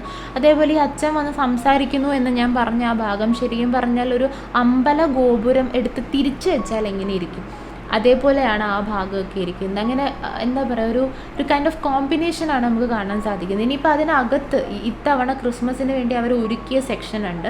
ആ സെക്ഷൻ നമ്മൾ കണ്ടാലും അതിൽ സൗത്ത് ഇന്ത്യയും നോർത്ത് ഇന്ത്യയും ഈസ്റ്റ് ഇന്ത്യയും എല്ലാം ഇൻക്ലൂഡ് ചെയ്ത് എല്ലാ മനുഷ്യരും ഒന്നാണെന്നുള്ളൊരു യൂണിറ്റി കാണിക്കുന്ന ഒരു ആ രീതിയിലുള്ള ഒരു സ്ട്രക്ചറാണ് അവരവിടെ പണിഞ്ഞു വെച്ചിരിക്കുന്നത്. സത്യം പറഞ്ഞാൽ ആ പള്ളിയിൽ 20-ൽ കൂടുതൽ റൂമുകളുണ്ട്. എല്ലാം വലിയ റൂമുകളാണ്. പണ്ട് ഒരുപാട് പ്രീസ്റ്റുമാർ വന്ന് താമസിച്ചിരുന്ന സ്ഥലമാണ്. പക്ഷേ ഇപ്പം മെയിനായിട്ട് ഒരു അച്ഛൻ മാത്രമേ ഉള്ളൂ. ഈ സെൻറ്റ് സേവിയറിൻ്റെ ബോഡി ആണെങ്കിലും പണ്ട് ആക്ച്വലി 3 പേരുടെ കയ്യിലായിരുന്നു ആ ഒരു കൊഫിൻ്റെ കീ ഇരുന്നത്. ഗവർണറിൻ്റെ കയ്യിലും ബിഷപ്പിൻ്റെ കയ്യിലും പിന്നെ ആ പള്ളിയിൽ അച്ഛൻ്റെ കയ്യിൽ. അപ്പോൾ ഇവർ 3 പേരും കൂടി എപ്പോഴെങ്കിലും ഒരുമിച്ച് വന്നാൽ മാത്രമേ ഇത് കാണാൻ പറ്റുമായിരുന്നുള്ളൂ. പക്ഷേ ഇപ്പോൾ ആ കീ ഇരിക്കുന്നത് പള്ളിയിൽ അച്ഛൻ്റെ കയ്യിൽ മാത്രമാണ്. അതുകൊണ്ട് 10 വർഷം കൂടുമ്പോൾ കറക്റ്റായിട്ട് ആ ചടങ്ങുകൾ ആചാരമൊക്കെ അങ്ങനെ തന്നെ നടന്നു പോകുന്നുണ്ട്. നല്ലൊരു പള്ളിയാണ്, നല്ലൊരു വ്യൂ ആണ്. കുറേ കാര്യങ്ങൾ ഞാനിപ്പോൾ പറഞ്ഞതിനേക്കാളും കൂടുതൽ കാര്യങ്ങൾ ആക്ച്വലി ആ പള്ളിയിൽ കാണാനുണ്ട്. ഒരു ആർട്ട് ഗാലറി ഒക്കെ ഉണ്ട്. മുകൾ നിലയിൽ ആർട്ട് ഗാലറി സെറ്റ് ചെയ്തിട്ടുണ്ട്. അതിന് പ്രത്യേക എൻട്രി ഫീ ആണ്. പള്ളി കയറുന്നതിന് എൻട്രി ഫീ ഇല്ല. ഞാൻ പള്ളിക്കകത്ത് കയറിയപ്പോൾ തന്നെ അവിടെ കൊയറൊക്കെ പാടിക്കൊണ്ടിരിക്കുകയായിരുന്നു. നല്ല രസമുണ്ടായിരുന്നു കാണാനായിട്ട്. മൊത്തത്തിൽ വളരെ ഭംഗിയുണ്ട്. പിന്നെ ഇതിൻ്റെ ഈ സ്ട്രക്ചർ സാധാരണ നമ്മൾ കാണുന്ന എല്ലാ പള്ളികളും വൈറ്റ് കളറിലാണല്ലോ ഇരിക്കുക. അത് പ്ലാസ്റ്റർ ചെയ്യുന്നതാണ്. ഇത് ആക്ച്വലി ഇത്രയും വർഷം നല്ല പഴക്കമുള്ള പള്ളി ആയതുകൊണ്ട് 1605 എന്തോ പണിഞ്ഞ പള്ളിയാണ്. അപ്പോൾ ഇതിൻ്റെ പ്ലാസ്റ്ററുകൾ പുതുക്കി പണിയാൻ വേണ്ടി പഴയ പ്ലാസ്റ്റർ അവർ ഇളക്കിയപ്പോൾ ആ സ്ട്രക്ചർ അവർക്ക് ഇഷ്ടപ്പെട്ടു. അതുകൊണ്ട് അവർ പ്ലാസ്റ്റർ ചെയ്തില്ല. അതാണ് ഈ പള്ളി മാത്രം ഈ കളർ ഇരിക്കുന്നത്. തൊട്ട് ഓപ്പോസിറ്റ് ജസ്റ്റ് റോഡ് ക്രോസ് ചെയ്ത് കയറുമ്പോൾ തന്നെ വലിയൊരു പള്ളിയുണ്ട്. അതും പണ്ട് കാലത്ത്, അതായത് ഇത് പണിഞ്ഞ സമയത്ത് ഏഷ്യയിലെ ഏറ്റവും വലിയ പള്ളിയായിരുന്നു അത്. പിന്നീടാണ് അതിനേക്കാളും കുറച്ചും കൂടെ വലിയ പള്ളികളൊക്കെ വന്നു തുടങ്ങി. എന്നാലും വീഡിയോയിൽ കാണുമ്പോൾ നിങ്ങൾക്കറിയാം നല്ല വലിപ്പമുണ്ട്. കുറേ സ്ഥലത്ത് ഇങ്ങനെ നിരന്ന് കിടക്കുകയാണ്. പക്ഷേ നമുക്ക് ഉള്ളിൽ കയറാൻ പറ്റിയില്ല. ഉള്ളിങ്ങനെ നോക്കാനേ, പുറത്തുനിന്ന് കാണാനേ പറ്റുള്ളൂ. കാരണം എന്താണെന്ന് വെച്ചാൽ അവിടെ ഒരു ചടങ്ങ് നടന്നുകൊണ്ടിരിക്കുകയായിരുന്നു. അവിടെ റിലീജിയസ് സെറമണി നടന്നുകൊണ്ടിരിക്കുന്നത് കൊണ്ട് വിസിറ്റേഴ്സിന് അലൗഡ് അല്ല എന്ന് അവർ പറഞ്ഞിട്ടുണ്ടായിരുന്നു. അതുകൊണ്ട് തന്നെ ഉള്ളിലേക്ക് കയറാൻ സാധിച്ചില്ലെങ്കിലും പുറമേ നിന്ന് കണ്ടത് വെച്ചിട്ട് വളരെ മനോഹരമായ, ഭയങ്കര സൈലൻ്റാണ്. എനിക്കൊന്നും ഈ പള്ളികളല്ലാതെ പിന്നെ കുറച്ച് മുന്നോട്ട് നീങ്ങി കുറേ സെറ്റിൽമെൻറ്റ്സ് അല്ലാതെ ബാക്കിയെല്ലാം കാടാണ്. ശരിക്കും പറഞ്ഞാൽ ഗോവയെന്ന് പറഞ്ഞാൽ കാടും മലയും ഉണ്ട് കേട്ടോ. ബീച്ച് പോലെ തന്നെ നമ്മുടെ കേരളത്തിൻ്റെ ഏകദേശം ഒരു രീതിയുണ്ട്. ഈ ജെറോം അങ്കിൾ, ഗൈഡായിരുന്ന അങ്കിൾ പറഞ്ഞു പുള്ളി കൊച്ചിയിൽ വന്നിട്ടുണ്ടെന്ന് പറഞ്ഞു. അപ്പോൾ എന്നോട് ചോദിച്ചു കേരളം പോലെയൊക്കെ തന്നെ ഇല്ലേ ഗോവ? ഞാൻ പറഞ്ഞു ഏകദേശം. പക്ഷേ സത്യം പറഞ്ഞാൽ നമ്മുടെ കേരളത്തിൻ്റെ ഭംഗി ഗോവയ്ക്കില്ല എന്നേ ഞാൻ പറയുള്ളൂ. കേരളത്തിൻ്റെ ഭംഗി ഒരു പ്രത്യേക ഭംഗിയാണ്. അത് വേറെ ഒരു സ്ഥലത്തും ഞാൻ ഇതുവരെ പോയിട്ടുള്ളതിൽ എനിക്ക് തോന്നുന്നു അതിൻ്റെ കുറച്ചെങ്കിലും ഭംഗി എനിക്ക് തോന്നിയിട്ടുള്ളൊരു സ്ഥലം എന്ന് പറയുന്നത് പഞ്ചാബ് മാത്രമാണ്. അത് ആ പാടങ്ങളും നെൽവയലൊക്കെ കാണുമ്പോൾ നമുക്ക് തോന്നുന്ന ആ ഒരു അട്രാക്ഷനാണ്. അതല്ലാതെ പിന്നെ നമ്മുടെ മഞ്ഞൊക്കെ പെയ്യുന്ന, മഞ്ഞൊക്കെ കൂടുതലുള്ള സ്ഥലങ്ങൾക്ക് അതിൻ്റേതായ ഭംഗി. അതല്ലാതെ ഞാൻ പറയുകയാണെന്നുണ്ടെങ്കിൽ കേരളത്തിൻ്റെ ഭംഗി വേറെ ഒരു സ്ഥലത്തിനും ഞാൻ കണ്ടിട്ടില്ല എന്ന് തന്നെ പറയണം. എല്ലാം ഉണ്ടല്ലോ ഇവിടെ. കടലിന് കടലുണ്ട്, കായലിന് കായലുണ്ട്, മലയുണ്ട്, എല്ലാം ഉണ്ട്. നമുക്ക് ആക്ച്വലി എല്ലാം ഉണ്ട് എന്നുള്ളതാണ്. ഇനി പിന്നെ അവിടെ നിന്ന് തിരിച്ച് വന്നതിന് ശേഷം അത്രയും കിലോമീറ്റർ തന്നെ താണ്ടി തിരിച്ച് വന്ന അഗ്വാഡ ഫോർട്ടിലേക്കാണ് പോയത്. ഈ ഫോർട്ടിൽ പോകുന്നതിന് മുമ്പ് ഏകദേശം ഇതെല്ലാം കണ്ടിറങ്ങാൻ ഉച്ചയായി. അപ്പോൾ ഉച്ചയായപ്പോഴത്തേക്കും അവിടെ അവിടെ ഒരു തിരുമല എന്ന് പറയുന്ന ഹോട്ടൽ മാത്രമേ ഉള്ളൂ അവിടെ. ഈ ഹോട്ടലിൽ നിന്നാണ് ഫുഡ് കഴിച്ചത്. പരമ ബോറ് ഫുഡായിരുന്നു. ഫുഡിൻ്റെ ക്ഷീണം മാറ്റാൻ വേണ്ടിയിട്ട് നന്നായിട്ട് കഴിക്കാതിരുന്നതുകൊണ്ട് ഞാനൊരു ഐസ്ക്രീം കഴിച്ചു. ഐസ്ക്രീം കഴിച്ചെന്ന് പറഞ്ഞാൽ അമുലിൻ്റെ ഐസ്ക്രീമാണ് ഞാൻ കഴിച്ചത്. പക്ഷെ കഴിച്ച് തുടങ്ങിയപ്പോൾ തന്നെ ഒരു ടേസ്റ്റ് വ്യത്യാസം തോന്നിയപ്പോൾ ഞാനത് മനസ്സിലാക്കണമായിരുന്നു. പക്ഷെ മനസ്സിലാക്കിയില്ല. മറ്റേ ഫുഡ് കഴിച്ചതിൻ്റെ പ്രശ്നമാണെന്നാണ് വിചാരിച്ചത്. എൻ്റെ ഊഹം ശരിയാണെങ്കിൽ അമുലിൻ്റെ പാക്കറ്റ് മാത്രമേ ഉള്ളൂ. ബോട്ടിലും ബാക്കി സംഭവങ്ങളും എല്ലാം അമുലിൻ്റെ ആയിരിക്കും. നമുക്ക് കാണുമ്പം ഭയങ്കര ഒത്തൻറ്റിക്കായിട്ട് തോന്നും. പക്ഷെ അതിനകത്തുള്ള സാധനം വേറെ എന്തോ ആണ്. അന്ന് അവിടുന്ന് അഗ്വാഡ ഫോർട്ടിലെത്തി അവിടുന്ന് തുടങ്ങിയ ഛർദ്ദിക്കലാണ്. ഞാൻ ഒരു 10-12 തവണയെങ്കിലും ഛർദ്ദിച്ചാണ്. അവസാനം ആൻറ്റിബയോട്ടിക് ഞാൻ അന്ന് തന്നെ എടുത്തു. കാരണം ട്രാവൽ കംപ്ലീറ്റ് ചെയ്യണമല്ലോ. വെറുതെ ഇവിടെ വരെ വന്നിട്ട് തിരിച്ചു പോകാൻ പറ്റാത്തതുകൊണ്ട് ആൻറ്റിബയോട്ടിക്സ് അന്ന് തന്നെ എടുക്കുകയായിരുന്നു ചെയ്തായിരുന്നത്. അങ്ങനെ അവിടുന്ന് അഗ്വാഡ ഫോർട്ടിൽ പോയി. അഗ്വാഡ ഫോർട്ട് ഭയങ്കര മനോഹരമാണ്, ഭയങ്കര ബ്യൂട്ടിഫുള്ളാണ് കാണാൻ. ലോവർ ഫോർട്ടും അതേപോലെ അപ്പർ ഫോർട്ടും ഉണ്ട്. ആക്ച്വലി അപ്പർ ഫോർട്ടിനെയാണ് റോയൽ ഫോർട്ട് എന്ന് പറയുന്നത്. ഇത് കറങ്ങി ചുറ്റി വരാൻ പറ്റും, രണ്ടും കാണാൻ പറ്റും. വളരെ ഭംഗിയാണ്. ഫോർട്ടുകളെല്ലാം കടലിൻ്റെ സൈഡ് ആയതുകൊണ്ട് തന്നെ എല്ലാത്തിനും ഒരു പ്രത്യേക ഭംഗിയുണ്ട്. പക്ഷേ അഗ്വാഡ ഫോർട്ട് എന്ന് പറയുന്നത് കുറച്ച് വലിപ്പം കൂടുതലുള്ള ഫോർട്ടാണ്. അതിൻ്റേതായ ഒരു പ്രത്യേക ഭംഗി അതിനെന്തായാലും ഉണ്ട്. പിന്നെ അവിടെയുള്ളത് റെയ്സ് മാഗോസ് ഫോർട്ടാണ്. പക്ഷേ റെയ്സ് മാഗോസ് ഫോർട്ട് ഞങ്ങൾ പോകാൻ നിന്നില്ല. ഞങ്ങൾ ആക്ച്വലി തിരിച്ച് വന്നതിന് ശേഷം വണ്ടിയൊക്കെ കൊണ്ടു കൊടുത്തതിന് ശേഷം പതുക്കെ നടന്ന് പോയിട്ട് ബീച്ചിൽ എന്തെങ്കിലും പോയൊരു ഓപ്പൺ പാർട്ടി. ഞങ്ങൾ ആക്ച്വലി പാർട്ടി നോക്കാനായിട്ടെന്ന് പറഞ്ഞാൽ പാർട്ടി ഹണ്ട് എന്ന് പറയുന്നത് ഇങ്ങനെയൊക്കെ നിൽക്കണ ഒരു ആപ്പ് ഉണ്ട്. ഈ ആപ്പ് എടുത്തപ്പോൾ ഫാമിലി ഓറിയൻറ്റഡ് ആയിട്ടുള്ള കുറച്ച് പീസ്ഫുൾ ആയിട്ടുള്ള പാർട്ടീസാണ് നോക്കിയത്. പക്ഷേ ഈ ആപ്പിൻ്റെ പ്രത്യേകത എന്താണെന്ന് വെച്ചാൽ 3 ദിവസത്തേക്ക് നമ്മൾ പൈസ അടച്ചാൽ മാത്രമേ എന്തൊക്കെ ഉണ്ട് എന്ന് പോലും നമുക്ക് കാണാൻ പറ്റുള്ളൂ. പക്ഷേ ഈ ആപ്പിൽ ആക്ച്വലി ഏതെങ്കിലും ഒരു ഫ്രണ്ടിനെ റെഫർ ചെയ്താലോ ഇൻവൈറ്റ് ചെയ്താലോ നമുക്ക് 3 ദിവസത്തേക്ക് ഫ്രീ ആയിട്ട് കിട്ടും എന്ന് പറയുന്നുണ്ട്. അങ്ങനെ അപ്പം തന്നെ ഈ ആപ്പ് കണ്ട അതേ സമയത്ത് തന്നെ അവിടെ ഇരുന്നുകൊണ്ട് തന്നെ ഞാൻ എൻ്റെ ഒരു ഫ്രണ്ടിനെ ഇത് ഷെയർ ചെയ്ത് ഡൗൺലോഡ് ചെയ്യിച്ച് എല്ലാം സെറ്റ് ചെയ്ത് നോക്കി. പക്ഷെ ഒരു രക്ഷയുണ്ടായില്ല, എനിക്കിത് കിട്ടിയില്ല. ഞാൻ പിന്നെ അത് ഡൗൺലോഡ് ചെയ്യാനോ അല്ലെ പൈസ അടയ്ക്കാനോ നിന്നില്ല. കാരണം എന്താണെന്ന് വെച്ചാൽ നമുക്ക് പാർട്ടി വേണമെന്നില്ല നിർബന്ധമൊന്നും ഇല്ലായിരുന്നു. ജസ്റ്റ് ആ ഫയർ വർക്ക്സും കാര്യങ്ങളൊക്കെ കണ്ടാൽ മതി. കാരണം പാർട്ടി പോകുന്ന മെയിനായിട്ട് എന്താണ്, ഡ്രിങ്ക്സ് ആണ് ഉദ്ദേശിക്കുന്നത്. നമ്മളിപ്പം എല്ലാവരും കൂടെ പോയിട്ട് എന്തായാലും ഡ്രിങ്ക്സ് ഒന്നും കഴിക്കാൻ പോകുന്നില്ലാത്തത് കൊണ്ട് തന്നെ അങ്ങനെ ഒരു പാർട്ടി പോയിട്ട് ജോയിൻ ചെയ്യണമെന്നില്ല. പിന്നെ അവിടെ ഡിന്നർ ക്രൂയിസ് ഒക്കെ ഉണ്ടായിരുന്നു. ഡിന്നർ ക്രൂയിസ് ആക്ച്വലി നമുക്ക് ബുക്ക് ചെയ്യാൻ പറ്റും, ബുക്ക് മൈ ഷോയിലൊക്കെ ബുക്ക് ചെയ്യാൻ പറ്റും ഡിന്നർ ക്രൂയിസൊക്കെ. പക്ഷേ അത്തരം ഒരു ഫുൾ നൈറ്റ് പാർട്ടിക്ക് താല്പര്യം ഇല്ലാത്തത് കൊണ്ട് നമ്മളത് നോക്കിയില്ല. പിറ്റേ ദിവസമാണെങ്കിൽ തിരിച്ച് എവിടെ മഡ്ഗോവയിൽ വരാൻ വേണം. ടിക്കറ്റൊക്കെ ബുക്ക് ചെയ്തു. അപ്പോൾ ടിക്കറ്റ് അന്നാണ് ബുക്ക് ചെയ്തത്. സ്ഥലം ഉണ്ടായിരുന്നു സ്ലീപ്പർ, കാരണം എല്ലാവരും TVയിൽ ഇറങ്ങുമായതുകൊണ്ട് സ്ഥലം ഉണ്ടായിരുന്നു. അങ്ങനെ അവിടെ നമ്മൾ നിന്ന ഹോട്ടലിൻ്റെ താഴെ തന്നെ സോൾട്ടറി റെസ്റ്റോറൻ്റ് എന്ന് പറയുന്ന ഒരു റെസ്റ്റോറൻ്റ് ഉണ്ട്. അവിടെ ഒരു പാർട്ടി നടക്കുന്നുണ്ടായിരുന്നു. അപ്പം അകത്ത് കയറിയിട്ട് ഫുഡൊന്നും വേണ്ടാത്തത് കൊണ്ട് തന്നെ പതുക്കെ ഇങ്ങനെ പുറകോട്ട് വരുന്നു. ജസ്റ്റ് ആ കൗണ്ട് ഡൗണും ഫയർ വർക്ക്സും ഒന്ന് കണ്ടാൽ മതിയായിരുന്നു. അത് തന്നെ ധാരാളമായിരുന്നു, നല്ല ഭംഗിയുണ്ടായിരുന്നു. ലൈക്ക് കൗണ്ട് ഡൗൺ കഴിഞ്ഞു, എല്ലാവരും ഹാപ്പി ന്യൂ ഇയർ അങ്ങോട്ടും ഇങ്ങോട്ടും പറയുന്നു, ഫയർ വർക്ക്സ് നടക്കുന്നു, ഫുൾ ഓണാണ്, സ്ട്രീറ്റ് എല്ലാം ഓണാണ്. പക്ഷേ പ്രശ്നം എന്താണെന്ന് വെച്ചാൽ നമ്മൾ മാത്രമേ അവിടെ നോർമലായിട്ടുണ്ടായിരുന്നുള്ളൂ. എനിക്ക് തോന്നുന്നു അവരുടെ കണ്ണിൽ നമ്മൾ അബ്നോർമലാണെന്ന് തോന്നുന്നു. കാരണം അവിടെ എല്ലാവരും വരുന്നത് ന്യൂ ഇയർ വെള്ളമടിക്കുക അങ്ങനെ ഒരു കേസ് മാത്രമേ ഉള്ളൂ. ചില സമയത്ത് എനിക്ക് അത്ഭുതം തോന്നിയിട്ടുണ്ട്, കൊച്ചു കുട്ടികളെ കൊണ്ടുവന്ന് ഫാമിലി ആയിട്ട് വരുന്നവർ ഈ കുട്ടികളുടെ മുമ്പിൽ ഇരുന്ന് ഇത് കഴിക്കുന്നു. അതുകൊണ്ട് ആ കുട്ടികൾക്ക് എന്ത് മെസ്സേജാണ് സത്യം പറഞ്ഞാൽ ആൽക്കഹോൾ യൂസ് ചെയ്യുന്നത് ഭയങ്കര നോർമലൈസ് ചെയ്യുകയാണ് ഇപ്പം നമ്മുടെ സൊസൈറ്റി ചെയ്യുന്നതെന്നുള്ള അവിടെ പോയപ്പോഴാണെങ്കിൽ വ്യക്തമായിട്ട് മനസ്സിലായത്. ശരിക്കും ആരെയും പേടിക്കാതെ വെള്ളമടിക്കാനുള്ള ഒരു സ്ഥലമായി മാറിപ്പോയെന്ന് എനിക്ക് തോന്നുന്നു. 2 ദിവസം ഞാൻ നോർത്ത് ഗോവയിൽ നിന്നിട്ടും 2 ദിവസം ഞാൻ സൗത്ത് ഗോവയിൽ നിന്നിട്ടും ഞാൻ ഏറ്റവും കൂടുതൽ കണ്ടത് ഒന്നുകിൽ നമ്മുടെ മലയാളികളെ കാണും, അല്ലെങ്കിൽ നോർത്ത് ഇന്ത്യൻസിനെയാണ് കാണുന്നത്. അല്ലാതെ വേറെ ആരുമില്ല. ഫോറിനേഴ്സൊക്കെ, അതായത് ഏറ്റവും കൂടുതൽ ഫോറിനേഴ്സ് എൻജോയ് ചെയ്യാൻ വന്നുകൊണ്ടിരുന്ന സ്ഥലമായിരുന്നു ഗോവ എന്ന് പറയുന്നത്. ആ കാലം കഴിഞ്ഞു. ആക്ച്വലി ആ കാലം ശരിക്കും കഴിഞ്ഞു. കാരണം ഇപ്പോൾ അങ്ങനെയില്ല. അവിടെ ഫോറിനേഴ്സ് എനിക്ക് തോന്നുന്നു ഏറ്റവും കുറവ് വരുന്ന ആൾക്കാർ ഇപ്പോൾ ഫോറിനേഴ്സാണ്. അവിടുത്തെ ഇപ്പോഴത്തെ ഫോറിനേഴ്സ് എന്ന് പറയുന്നത് നോർത്ത് ഇന്ത്യയിൽ നിന്ന് വരുന്ന ഒത്തിരി ഫാമിലീസ് ഉണ്ട്. പിന്നെ നമ്മൾ കേരളത്തിൽ നിന്ന് വരുന്ന ആൾക്കാരാണ്. കേരളത്തിൽ നിന്ന് പല സാഹചര്യങ്ങളിൽ പല തരത്തിൽ വന്ന് ഒരുപാട് ആൾക്കാരെ കണ്ടിട്ടുണ്ട്. കണ്ണൂരിൽ നിന്ന് വന്നൊരു ഫാമിലി ആക്ച്വലി അവർ പറഞ്ഞു സെൻട്രലിലാണ് നിന്നത്. സെൻട്രൽ പോർഷനിൽ നിന്നിട്ട് അങ്ങോട്ടും ഇങ്ങോട്ടും ട്രാവൽ ചെയ്യേണ്ട എളുപ്പത്തിന് അങ്ങനെ നിന്നവരുണ്ടായിരുന്നു. അതേപോലെ തിവിമിലേക്ക് വന്നതിന് ശേഷം പാക്കേജ് എടുത്ത് പോയ കുറേ കുട്ടികളുണ്ടായിരുന്നു. ഫാമിലിയായിട്ട് പോകുമ്പോൾ ഈ പാക്കേജിൽ നമുക്ക് അങ്ങനെ കിട്ടാൻ പാടാണ്. പക്ഷേ ഒരു 8-9 പേരായിട്ട് ആളുകളായിട്ട് പോകുമ്പോഴത്തേക്ക് ഇവർ ഒരു ബസ്സൊക്കെ അറേഞ്ച് ചെയ്തിട്ട് ഒരാൾക്ക് 6,000 വെച്ചിട്ട് അത്യാവശ്യം എല്ലാ സ്ഥലങ്ങളിലും കൊണ്ടുപോകും. പക്ഷേ ഫാമിലിയായിട്ട് ചെല്ലുമ്പോൾ എപ്പോഴും ആളുടെ എണ്ണം കുറവായതുകൊണ്ട് തന്നെ പൈസ അവർ ചോദിക്കുന്നത് കൂടുതലായിരിക്കും. ഞാൻ പാക്കേജ് അന്വേഷിച്ചപ്പോൾ 29-ന് നമ്മൾ കയറി 30-ന് എത്തിയാൽ 30-31 1-ാം തീയതി തിരിച്ചു വരാം എന്നുള്ള രീതിയിലായിരുന്നു പാക്കേജ് ചോദിച്ചിരുന്നത്. അപ്പോൾ പറഞ്ഞ കാര്യം എന്താണെന്ന് വെച്ചാൽ 37,000 വേണം. അതിൽ ഒരു ദിവസമേ ടാക്സി സർവീസ് തരുള്ളൂ. പിന്നെ നിൽക്കുന്ന സ്ഥലത്ത് നിന്ന് തിരിച്ച് കൊണ്ടാക്കാനുള്ള സർവീസ് മാത്രമേ ടാക്സി തരുള്ളൂ എന്നാണ് പറഞ്ഞത്. ഞാൻ ചോദിച്ചു അതെന്താണ് 31-നും 1-നും അവിടെ ടാക്സി യൂസ് ചെയ്യാൻ പറ്റില്ലേ? അല്ല, അത് അങ്ങനെ തരാൻ പറ്റില്ല, ഒരു ദിവസത്തെ ടാക്സി സർവീസുള്ളൂ, അതിൻ്റെ ആവശ്യമേ ഉള്ളൂ എന്നുള്ള രീതിയിലാണ് അവർ സംസാരിക്കുന്നത്.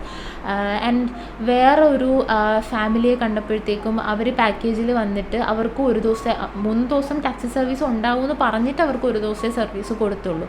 അപ്പം 3 ദിവസത്തേക്ക് 37,000 പറഞ്ഞു. അതിൽ ഹോട്ടൽ ഇൻക്ലൂഡഡ് ആണ്, പിന്നെ ടാക്സി സർവീസ് ഇൻക്ലൂഡഡ് ആണ്. അതിൽ ടാക്സി സർവീസ് 1 ദിവസത്തേക്ക് കിട്ടുള്ളൂ എന്ന് പറയുമ്പോൾ അത് ഭയങ്കര നഷ്ടമാണ് നമുക്ക്. കാരണം ഫുഡിൻ്റെ നമ്മൾ കൊടുക്കണം, എന്തെങ്കിലും എൻട്രി ഫീ ഉണ്ടെങ്കിൽ നമ്മൾ കൊടുക്കണം, ടോൾ ഫ്രീ ഉണ്ടെങ്കിൽ കൊടുക്കണം, പാർക്കിംഗ് ഉണ്ടെങ്കിൽ കൊടുക്കണം, ഇതെല്ലാം കൊടുക്കണം. നമ്മുടെ ടിക്കറ്റ് നമ്മളെടുക്കണം, അങ്ങോട്ടും ഇങ്ങോട്ടും എല്ലാം ചെയ്യണം. പക്ഷേ 37,000 ആകെ ഉള്ളത് എന്താണെന്ന് ചോദിച്ചാൽ ഇതാണുള്ളത്. ഈ പറഞ്ഞ ഹോട്ടലിൻ്റെതും സ്റ്റേ ചെയ്യുന്നതും 1 ദിവസത്തെ ടാക്സി സർവീസ്. അങ്ങനെ അപ്പോഴേ അത് വേണ്ടെന്ന് വെച്ചു. അതെന്തായാലും നന്നായി എന്ന് എനിക്ക് തോന്നുന്നു. കാരണം ഈ AC ടിക്കറ്റ് എടുത്ത് പോയിട്ട് വന്നിട്ട് പോലും ഇവർ ഈ പറഞ്ഞ എമൗണ്ട് എനിക്ക് ആയില്ല. സീരിയസ്ലി എനിക്ക് ആയില്ല. എനിക്കെന്തോ ഒരു വിത്തൗട്ട് ഫുഡ് ഞാൻ പറയുകയാണെങ്കിൽ ഒരു 25,000 അകത്തേ എനിക്ക് ആയിട്ടുള്ളൂ. ഞാൻ 4 ദിവസം പോയിട്ട് വന്നിട്ട്. അപ്പോൾ 2-ാമത്തെ ദിവസം അവിടെ നിന്ന് നേരെ ടാക്സിയിൽ വന്ന് നമ്മുടെ മഡ്ഗോവയിൽ വരുന്നുണ്ട്. മഡ്ഗോവയിൽ വന്നതിന് ശേഷം ആക്ച്വലി തിവീമിൽ തന്നെ ബോണസായിട്ട് കുറച്ച് സ്ഥലങ്ങൾ കിട്ടുന്നുണ്ട് കേട്ടോ. പോകുന്ന വഴിക്ക് 1-2 പഴയ പള്ളികളും സംഭവങ്ങളൊക്കെ കാണുന്നുണ്ടായിരുന്നു കേട്ടോ. അങ്ങനെ ഒരു സ്ഥലമാണ് ഞങ്ങൾ പോം ജീസസ് ബസിലിക്കയിൽ പോകുന്ന വഴി തന്നെ കിട്ടിയ ഈ San Pedro church. Saint Peter's church എന്നൊരു പേരും കൂടിയുണ്ട് ഇതിന്. 1543 ഇത് പണി കഴിപ്പിച്ചിട്ടുള്ളത്. അത്രയും പഴയ ചർച്ചാണ്. ആൻഡ് 8 പാരിഷ് ചർച്ചസ്, ആ സമയത്ത് നിർമ്മിച്ച 8 പാരിഷ് ചർച്ചുകളിൽ ഒന്നാണിത്. ഇപ്പോൾ ഇത് മാത്രമേ നിലവിൽ സർവൈവ് ചെയ്യുന്നുള്ളൂ. ഭയങ്കര ബ്യൂട്ടിഫുൾ ആയിട്ടുള്ള ഒരു ചർച്ചാണ്, ഭയങ്കര നല്ല അന്തരീക്ഷമാണ്. പക്ഷേ ഇത് ഓപ്പൺ ചെയ്തിട്ടുണ്ടായിരുന്നില്ല. ഇത് ആക്ച്വലി സാറ്റർഡേ സൺഡേ ആ ഒരു ടൈമൊക്കെ മാത്രം ഓപ്പൺ ചെയ്യുന്ന ഒരു ചർച്ചാണ്. അല്ലാത്ത സമയത്ത് ഇതിങ്ങനെ അടച്ചിട്ടിരിക്കുമെങ്കിലും ഇതിൻ്റെ ഗേറ്റ്സ് ഒന്നും ക്ലോസ് അല്ല. നമുക്ക് എപ്പോൾ വേണമെങ്കിലും അതിൻ്റെ ഉള്ളിൽ കയറി കാണാം. അതൊക്കെ ബോണസായിട്ട് ഇതിൻ്റെ കൂട്ടത്തിൽ കിട്ടുന്ന സംഭവങ്ങളാണ്. കുറേ പള്ളികളും അതേപോലെ കുറേ വീടുകളൊക്കെ കണ്ടു. അതായത് അത്യാവശ്യം മെയിൻറ്റെയിൻ ചെയ്തെടുത്താൽ ഹോം സ്റ്റേ ഒക്കെ ആയിട്ട് യൂസ് ചെയ്യാൻ പറ്റുന്ന കുറേ സ്ഥലങ്ങൾ വെറുതെ ഇട്ട് കാട് കയറി കിടക്കുന്ന കണ്ടപ്പോൾ ശരിക്കും സങ്കടം തോന്നി. നന്നായിട്ട് യൂസ് ചെയ്യാൻ പറ്റുന്ന സ്ഥലങ്ങളായിരുന്നു അതൊക്കെ. പിന്നെ മഡ്ഗോവയിൽ വന്നു കുറച്ച് നേരം എല്ലാവരും ഉറക്ക ക്ഷീണമൊക്കെ തീർത്തു. കാരണം ന്യൂ ഇയറിൻ്റെ രാത്രി വരെ ഇരുന്ന് പിറ്റേന്ന് രാവിലെ പെട്ടെന്ന് ഇറങ്ങേണ്ടി വന്നില്ല. ഒരു 3-4 മണിക്കൂർ എന്താണ് ഉറക്കം കിട്ടിയത്. സോ പേരൻസും എല്ലാവരും ഉള്ളതാണ്, എല്ലാവർക്കും ഭയങ്കര ടയേർഡായിട്ടിരിക്കുകയായിരുന്നു. പിന്നെ സൗത്ത് ഗോവയിൽ നമ്മളങ്ങനെ വലിയ സ്ഥലങ്ങളൊന്നും പോകാൻ പ്ലാൻ ചെയ്തിട്ടുമില്ല. അതുകൊണ്ട് തന്നെ വന്നു, റെസ്റ്റ് എടുത്തിട്ട് പിന്നെ പോയത് അവിടുത്തെ മാർക്കറ്റിലേക്കാണ്. ഇവിടുത്തെ മാർക്കറ്റിൻ്റെ ഏറ്റവും വലിയ പ്രത്യേകതയും സ്പൈസസ് തന്നെയാണ്.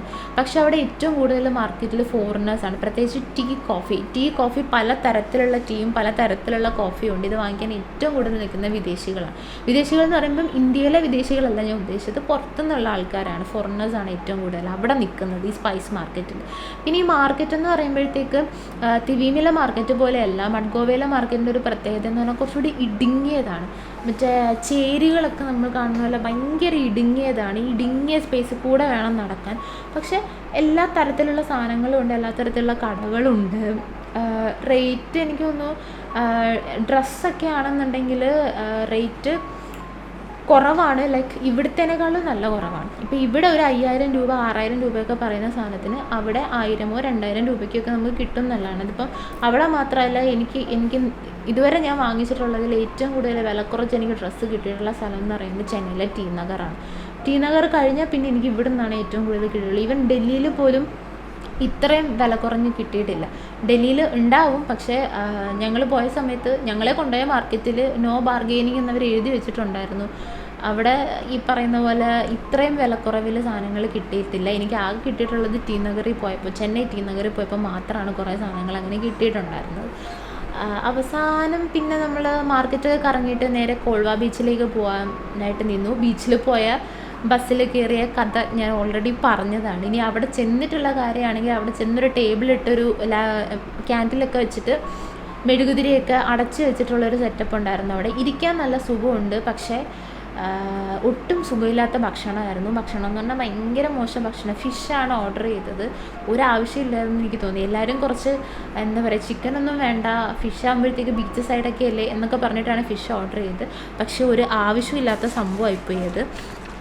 സംഭവം ബീച്ചൊക്കെ കാണാനൊക്കെ നല്ല ഭംഗിയുണ്ടായിരുന്നു, പക്ഷേ ബീച്ചിൻ്റെ ഒരു ഭംഗി മാത്രമേ ഉള്ളൂ അവിടെ, അല്ലാതെ വേറെ ഒന്നുമില്ല. ഫിഷിനൊക്കെ ആണെങ്കിൽ നല്ല വിലയാണ്. 500 താഴെയുള്ളൊരു പരിപാടിയില്ല.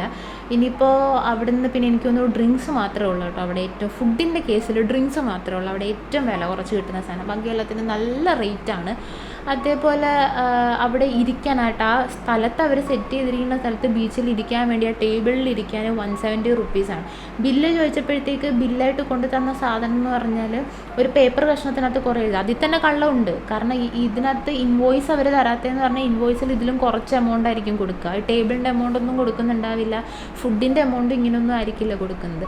എന്നിട്ട് ബില്ല് ചോദിച്ചപ്പോൾ ബില്ല് അന്നൊരു പേപ്പറിൽ എഴുതി കൊണ്ടുവന്ന് ഇന്ന സാധനം എന്ന് പറഞ്ഞിട്ട് എഴുതി കൊണ്ടുവന്ന് അത് പൈസ കൊടുത്തേ പറ്റുള്ളൂ. കൊടുത്തു. അവിടുന്ന് പിന്നെ ഓട്ടോയിലാണ് വന്നത്. പിറ്റേ ദിവസം നമ്മൾ പോയ സ്ഥലമാണ് ഭയങ്കര വണ്ടർഫുൾ ആയിട്ടുള്ള ഒരു സ്ഥലമാണ്. എനിക്ക് തോന്നുന്നു അധികം ആൾക്കാരൊന്നും അങ്ങനെ പോകാറില്ലാത്തൊരു സ്ഥലം എന്ന് വേണമെങ്കിൽ പറയാം. സീരിയസ്ലി. ബിക്കോസ് ഗോവയിൽ പോകുന്ന എല്ലാവരും ഫോർട്ട് കാണും, ചർച്ച് കാണും, ടെമ്പിൾസിൽ പോകുന്ന ആൾക്കാരുണ്ട്, ബീച്ചസിൽ പോകുന്ന ആൾക്കാരുണ്ട്. ഇതിൽ ബീച്ചും ഫോർട്ടുമാണ് ഏറ്റവും മെയിൻ ആയിട്ടുള്ളത്. പക്ഷേ എനിക്ക് തോന്നുന്നു ആരും അങ്ങനെ പോകാൻ സാധ്യതയില്ലാത്തൊരു സ്ഥലമുണ്ട്, പണ്ടവ കേവ്സ് എന്ന് പറയും. ഈ സ്ഥലം കണ്ടുപിടിക്കുക എന്ന് പറയുന്നത് കുറച്ച് ബുദ്ധിമുട്ടാണ്. കാരണം പൊതുവേ ഗൂഗിൾ മാപ്പ് ഗോവയിൽ യൂസ് ചെയ്തപ്പോഴൊക്കെ സ്ഥലത്തിൻ്റെ ഒരു പരിധി വരെ, ഒരു അടുത്ത് വരെ കൊണ്ടെത്തിക്കുന്നേ ഉള്ളൂ. ബാക്കി നമ്മൾ ചോദിച്ചു പോകുക എന്നുള്ള ഒരു ഓപ്ഷൻ മാത്രമേ ഉള്ളൂ. കാരണം മൊത്തത്തിൽ അങ്ങനെയാണ്. ഞാൻ കുറച്ച് ആൾക്കാരോട് ചോദിച്ചിരുന്നു, അവരും അങ്ങനെ തന്നെയാണ് പറഞ്ഞത്. ഒരു പരിധി വരെ എത്തിക്കത്തേ ഉള്ളൂ. ബാക്കിയുള്ള സ്ഥലത്തെന്ന് പറഞ്ഞാൽ നമ്മൾ തന്നെ ചോദിച്ച് കണ്ടുപിടിച്ചൊക്കെ പോകണം. പിന്നെ അടുത്ത് വരെ എത്തിക്കും, അതൊരു വലിയ ഉപകാരമാണ്. അങ്ങനെ പാണ്ഡവ കേവ്സിൽ പോയപ്പോഴത്തേക്ക് പാണ്ഡവ കേവ് ആയി എന്ന് പറയുന്നുണ്ട്. പക്ഷേ ഇത് എവിടെ ഈ സാധനം കാണുന്നില്ല. ചുറ്റും നോക്കുമ്പോൾ കുറേ ബിൽഡിങ്ങാണ്, സിറ്റി സെൻറ്ററാണ്. അങ്ങനെ ഒരു പള്ളിയുടെ ബാക്ക് സൈഡിലായിട്ടുള്ളൊരു കുഞ്ഞു സംഭവമാണ് ശരിക്കും പറഞ്ഞാൽ പാണ്ഡവ കേവ്സ്. സംഭവം ചെറുതാണെങ്കിലും ഇത് കാണണം, ഇത് ശരിക്കും കാണേണ്ട കാഴ്ച തന്നെയാണെന്നേ ഞാൻ പറയുള്ളൂ. ലാറ്ററൈറ്റ് സോയിൽ കൊണ്ട് പണ്ടെപ്പോഴോ നിർമ്മിച്ച ഒരു ഗുഹയാണത്. അത് ബ്ലോക്കുകളായിട്ട് ഇതിനെ തിരിച്ചിട്ടുണ്ട്, റെക്റ്റാങ്കുലർ ഷേപ്പിൽ കാണുന്നൊരു സംഭവമാണ്. കിളിവാതിലുണ്ട്, എല്ലാ സൈഡിലും കുറേ ഡോറുകളും കാര്യങ്ങളും ഒക്കെ ഉണ്ട്. ഈ അടുത്ത കാലത്ത് 2000 വർഷം പഴക്കമുള്ളൊരു ഇതുപോലൊരു മണ്ണ് കൊണ്ട് നിർമ്മിച്ച ഗുഹയുടെ കാര്യം നമ്മുടെ കോഴിക്കോട് ഒരു പ്രോപ്പർട്ടിയിൽ ഈ ഗുഹ ഉണ്ട് എന്ന് പറഞ്ഞിട്ടുള്ളൊരു വാർത്ത കണ്ടിരുന്നു. ഏകദേശം അതേപോലെയൊക്കെ തന്നെ കാണാനിരിക്കുന്ന ഒരു സംഭവമാണ്. പക്ഷേ ഞാൻ ചർച്ചിലെ കാര്യം പറഞ്ഞപ്പോൾ പറഞ്ഞിരുന്നു, ചർച്ചിൻ്റെ ആ ഒരു സ്പേസിൽ ഫ്ലോറിൽ ചവിട്ടുമ്പോഴത്തേക്ക് ഭയങ്കര തണുപ്പാണ്. അത് ഫ്ലോറിൽ ചവിട്ടുമ്പോഴാണെങ്കിൽ ഇതിനകത്ത് കയറും, പാണ്ഡവ കേവ്സ് ആണെങ്കിൽ അതിനകത്ത് കയറുമ്പോൾ തന്നെ തണുപ്പാണ്. ഭയങ്കര ചൂട്, വെയിൽ, വിയർത്ത് കുളിച്ചാണ് നടക്കുമായിരുന്നു. നിന്ന സ്ഥലത്തു നിന്നൊരു 1.5 കിലോമീറ്ററുകൊണ്ട് പതുക്കെ നടക്കാമെന്ന് വിചാരിച്ചു, കാഴ്ചയൊക്കെ കണ്ട് ഇങ്ങനെ നടക്കുകയാണ്. പക്ഷേ ഇതിനകത്ത് കയറി കഴിഞ്ഞാൽ നമ്മൾ ഈ സ്ഥലത്ത് തന്നെയാണോ നിൽക്കുന്നത്, ഇത്രയും നേരം നമ്മൾ ഈ സ്ഥലത്ത് നിന്നാണോ വന്നെന്ന് തോന്നിപ്പോകുന്ന രീതിയിലുള്ള നല്ല തണുപ്പാണ്. അത് മണ്ണ് കൊണ്ട് ഉണ്ടാക്കിയിരിക്കുന്നത് കൊണ്ടും കൂടി ആയിരിക്കണം, ഭയങ്കര തണുപ്പാണ്. ഞാൻ ആലോചിക്കുന്നത് വെച്ചാൽ ഞങ്ങളുടെ നാട്ടിലൊക്കെ പാണ്ഡവൻ പാറ എന്നൊക്കെ പറയുന്ന, എൻ്റെ സ്വന്തം നാട്ടിൽ അങ്ങനത്തെ സ്ഥലങ്ങളൊക്കെ ഉണ്ട്. അപ്പോൾ അതുപോലത്തെ എന്തെങ്കിലും ഹിസ്റ്ററി ഇതിനുണ്ടോ എന്നൊക്കെ ഇങ്ങനെ കണക്ട് ചെയ്ത് ആലോചിച്ചു. എന്തൊക്കെ പറഞ്ഞാലും പോയിരിക്കേണ്ട സ്ഥലം തന്നെയാണ്, ശരിക്കും കണ്ടിരിക്കേണ്ട സ്ഥലങ്ങളിൽ ഒന്നാണ് പാണ്ഡവൻ പാറ. പിന്നെ സൗത്ത് ഗോവ എന്ന് പറഞ്ഞാൽ പൊതുവേ കുറച്ച് പീസ്ഫുൾ ആയിട്ടുള്ള സ്ഥലമാണ്. സൗത്ത് ഗോവയിൽ അങ്ങനെ എന്താ പറയുക, റഷില്ല ആർക്കും. അതേപോലെ വണ്ടി ഓടിക്കുന്ന ആൾക്കാരാണെങ്കിൽ തന്നെയും ധൃതിയൊന്നുമില്ല ആർക്കും. ഇവിടുത്തെ പോലെയോ തിവീമിലെ പോലെയോ ഒരു ധൃതിയും ഞാൻ കണ്ടിട്ടില്ല. എല്ലാവരും ഭയങ്കര കൂളായിട്ട്. പിന്നെ ആളുകളാണെങ്കിൽ തന്നെയും ഭയങ്കര കുറച്ചുകൂടെ സോഫ്റ്റ് ആണെന്നാണ്. ആക്ച്വലി എൻ്റയർലി ഡിഫറെൻ്റ് ആണ്, രണ്ട് സ്ഥലവും എൻ്റയർലി ഡിഫറെൻ്റ് ആണ്. ആകെ മിസ് ചെയ്തത് ദുത്സാഗ വാട്ടർഫോൾസ് ആണ്. ആ സമയത്ത് പിന്നെ വാട്ടർഫോൾസ് ഇല്ല. അപ്പോൾ ഇനി ഗോവയിൽ പോകുന്നുണ്ടെങ്കിൽ ഉറപ്പായിട്ടും നോർത്ത് ഗോവ ഞാൻ സെലക്ട് ചെയ്യില്ല, ഞാൻ സൗത്ത് ഗോവ മാത്രമേ സെലക്ട് ചെയ്യുള്ളൂ. ആൻഡ് സൗത്ത് ഗോവയിൽ ഈ പറയുന്ന വൈൽഡ് ലൈഫ് സാങ്ച്വറീസ് ഉണ്ട്. Netravali wildlife sanctuary, Dudhsagar waterfalls and Mahavir, Bhagwan Mahavir wild life sanctuary, ഇങ്ങനത്തെ ഈ സ്ഥലങ്ങളൊക്കെ ഏകദേശം അടുത്തടുത്തായിട്ടൊക്കെ ഉണ്ട്. അപ്പോൾ അതിലേക്ക് പോകാൻ വേണ്ടി അതിനോട് അടുത്തുള്ള ഏതെങ്കിലും സ്ഥലത്ത് നിന്നൊരു വണ്ടി എടുത്ത് ഫോറസ്റ്റിലൂടെ ഇങ്ങനെ വണ്ടി ഓടിച്ച് പോവുക എന്നുള്ളൊരു സംഭവം മാത്രമേ ഇനി ഗോവയിൽ പോവുകയാണെങ്കിൽ ചെയ്യുള്ളൂ. ആൻഡ് ആഫ്റ്റർ ഓൾ ഗോവ എന്ന് പറയുന്നത് എനിക്ക് തോന്നുന്നു നമ്മുടെ കേരളത്തിൽ കാണാനുള്ള സ്ഥലങ്ങളുടെ പകുതിയുടെ പകുതി പോലും സ്ഥലങ്ങളായിട്ടൊന്നും കാണാനില്ല. ഒരു ഒറ്റ യാത്ര കൊണ്ട് തന്നെ ഒരു 3-4 ദിവസം നിൽക്കുകയാണെങ്കിൽ ഏകദേശം എല്ലാ സ്ഥലവും കവർ ചെയ്ത് വരാൻ പറ്റുന്ന ഒരു സ്ഥലമാണ് ഗോവ. ആൻഡ് ഗോവയിൽ ഏറ്റവും കൂടുതൽ ആൾക്കാർ പോകാനായിട്ടുള്ള കാരണം എനിക്ക് അവിടെ ചെന്നതിന് ശേഷം എനിക്ക് മനസ്സിലായത് അവിടുത്തെ പ്രകൃതി ഭംഗിയോ, അല്ലെങ്കിൽ പ്രകൃതി ഭംഗി എന്ന് പറഞ്ഞാൽ കേരളത്തിൻ്റെ പകുതിയുടെ പകുതി പോലും പ്രകൃതി ഭംഗി അവിടെ ഇല്ല. എന്നിട്ടും ആളുകൾ അവിടെ പോകുന്നതിന് ആകെപ്പാട് ഒരേ ഒരു കാരണം മാത്രമേ എനിക്ക് പറയാനുള്ളൂ, ജസ്റ്റ് ഡ്രിങ്കിങ് ആൻഡ് പാർട്ടിങ്. അത് മാത്രമാണ് ഗോവ എന്ന് പറഞ്ഞാൽ ഇപ്പോൾ അത് മാത്രമായി ഒതുങ്ങിപ്പോകുന്നൊരു സാഹചര്യമാണ്. നമുക്കത് ഭയങ്കര കഷ്ടം തോന്നും. കാരണം ഒരു കാലത്ത് ഏറ്റവും കൂടുതൽ വിദേശികൾ വന്നുകൊണ്ടിരുന്ന സ്ഥലം ഇപ്പോൾ ഇങ്ങനെയാണ് എന്ന് പറയുന്നത് നമുക്ക് കുറച്ച് കഷ്ടം തോന്നും. പിന്നെ ഉള്ളത് ചെയ്യാതിരുന്നൊരു സംഭവം എന്ന് പറഞ്ഞാൽ വാട്ടർ സ്പോർട്ട് ആക്ടിവിറ്റീസാണ്. എനിക്ക് വാട്ടർ സ്പോർട്ടിൽ ബനാന റൈഡോ ജെറ്റ് റൈഡോ ഇങ്ങനെയൊന്നും ചെയ്യണമെന്നുണ്ടായിരുന്നില്ല. എനിക്ക് ആകെപ്പാട് താല്പര്യം ഉണ്ടായിരുന്ന പാരച്യൂട്ട് സെയിലിംഗ്, അതായിരുന്നു താല്പര്യം ഉണ്ടായിരുന്നത്. പക്ഷേ എനിക്ക് ചെന്ന് കണ്ടപ്പോൾ എനിക്ക് മനസ്സിലായത് മറ്റേ ബോട്ടിൽ കെട്ടിയിട്ടിട്ടാണ് അവരത് ചെയ്യുന്നത്, പാരച്യൂട്ട് സെയിലിംഗ് ചെയ്യുന്നത്. അങ്ങനത്തെ സംഭവത്തിൽ വലിയ ഇൻട്രസ്റ്റ് ഇല്ലാത്തതുകൊണ്ട് വാട്ടർ സ്പോർട്സ് ഒന്നും തന്നെ ചെയ്യാൻ നിന്നില്ല. ഈ വാട്ടർ സ്പോർട്സ് ആക്ടിവിറ്റീസ് ചെയ്യാൻ വേണ്ടിയിട്ട് ഗോവയിൽ പോകേണ്ട കാര്യമില്ല ശരിക്കും. പാർട്ടി വൈബിങ് ഡ്രിങ്കിങ് അതാണ് മെയിനായിട്ടും അവിടെ ഏറ്റവും കൂടുതൽ ആൾക്കാർ വരുന്നത്. പ്രത്യേകിച്ചും മലയാളികൾ അതിനുവേണ്ടി മാത്രമാണ് വരുന്നതെന്നാണ് എനിക്ക് തോന്നിയത് അവിടെ ചെന്നതിന് ശേഷം. എനിവേ ഒരു തവണയും നമ്മൾ കണ്ടിരിക്കേണ്ട സ്ഥലങ്ങൾ ഒരുപാടുണ്ട് ഗോവയിൽ. ലൈക്ക് ബോം ജീസസ് ബസിലിക്ക, അത് ജഗ്വാഡ ഫോർട്ട്, ഇതൊക്കെ കാണാൻ ഭയങ്കര മനോഹരമാണ്. ആൻഡ് ബീച്ചസ് ഭയങ്കര മനോഹരമാണ്. മനോഹരം എന്ന് പറഞ്ഞാൽ ലൈക്ക് ക്ലീനാണ്, ക്ലീനാണ്, പക്ഷേ നോട്ട് സോ മച്ച് ക്ലീൻ. അത്ര ക്ലീനും അല്ല, എല്ലാ സ്ഥലങ്ങളും അത്ര ക്ലീനൊന്നും ആയിരുന്നില്ല. കേരളത്തിലേക്ക് പോലെ ഫീൽ ചെയ്യുന്ന ബീച്ചസാണ്. സോ ഇവിടുന്ന് പോകുന്നവരെ ഞാൻ വിചാരിച്ചിരുന്നൊരു ഗോവയല്ല, എൻ്റെ മനസ്സിലുണ്ടായിരുന്നൊരു ഗോവയല്ല ഞാൻ അവിടെ ചെന്നപ്പോൾ കണ്ടത്. എന്നാലും as a trip one time വിസിറ്റിന് എനിക്ക് എല്ലാ സ്ഥലങ്ങളും ഇഷ്ടപ്പെട്ടു. പോയ എല്ലാ സ്ഥലങ്ങളും ഞാൻ കണ്ടു. ഹിസ്റ്റോറിക്കലി ഇമ്പോർട്ടൻ്റ് ആയിട്ടുള്ള പ്ലേസസ് പോകാൻ പൊതുവെ എനിക്ക് നല്ല താല്പര്യമാണ്. So for me it was A nice trip.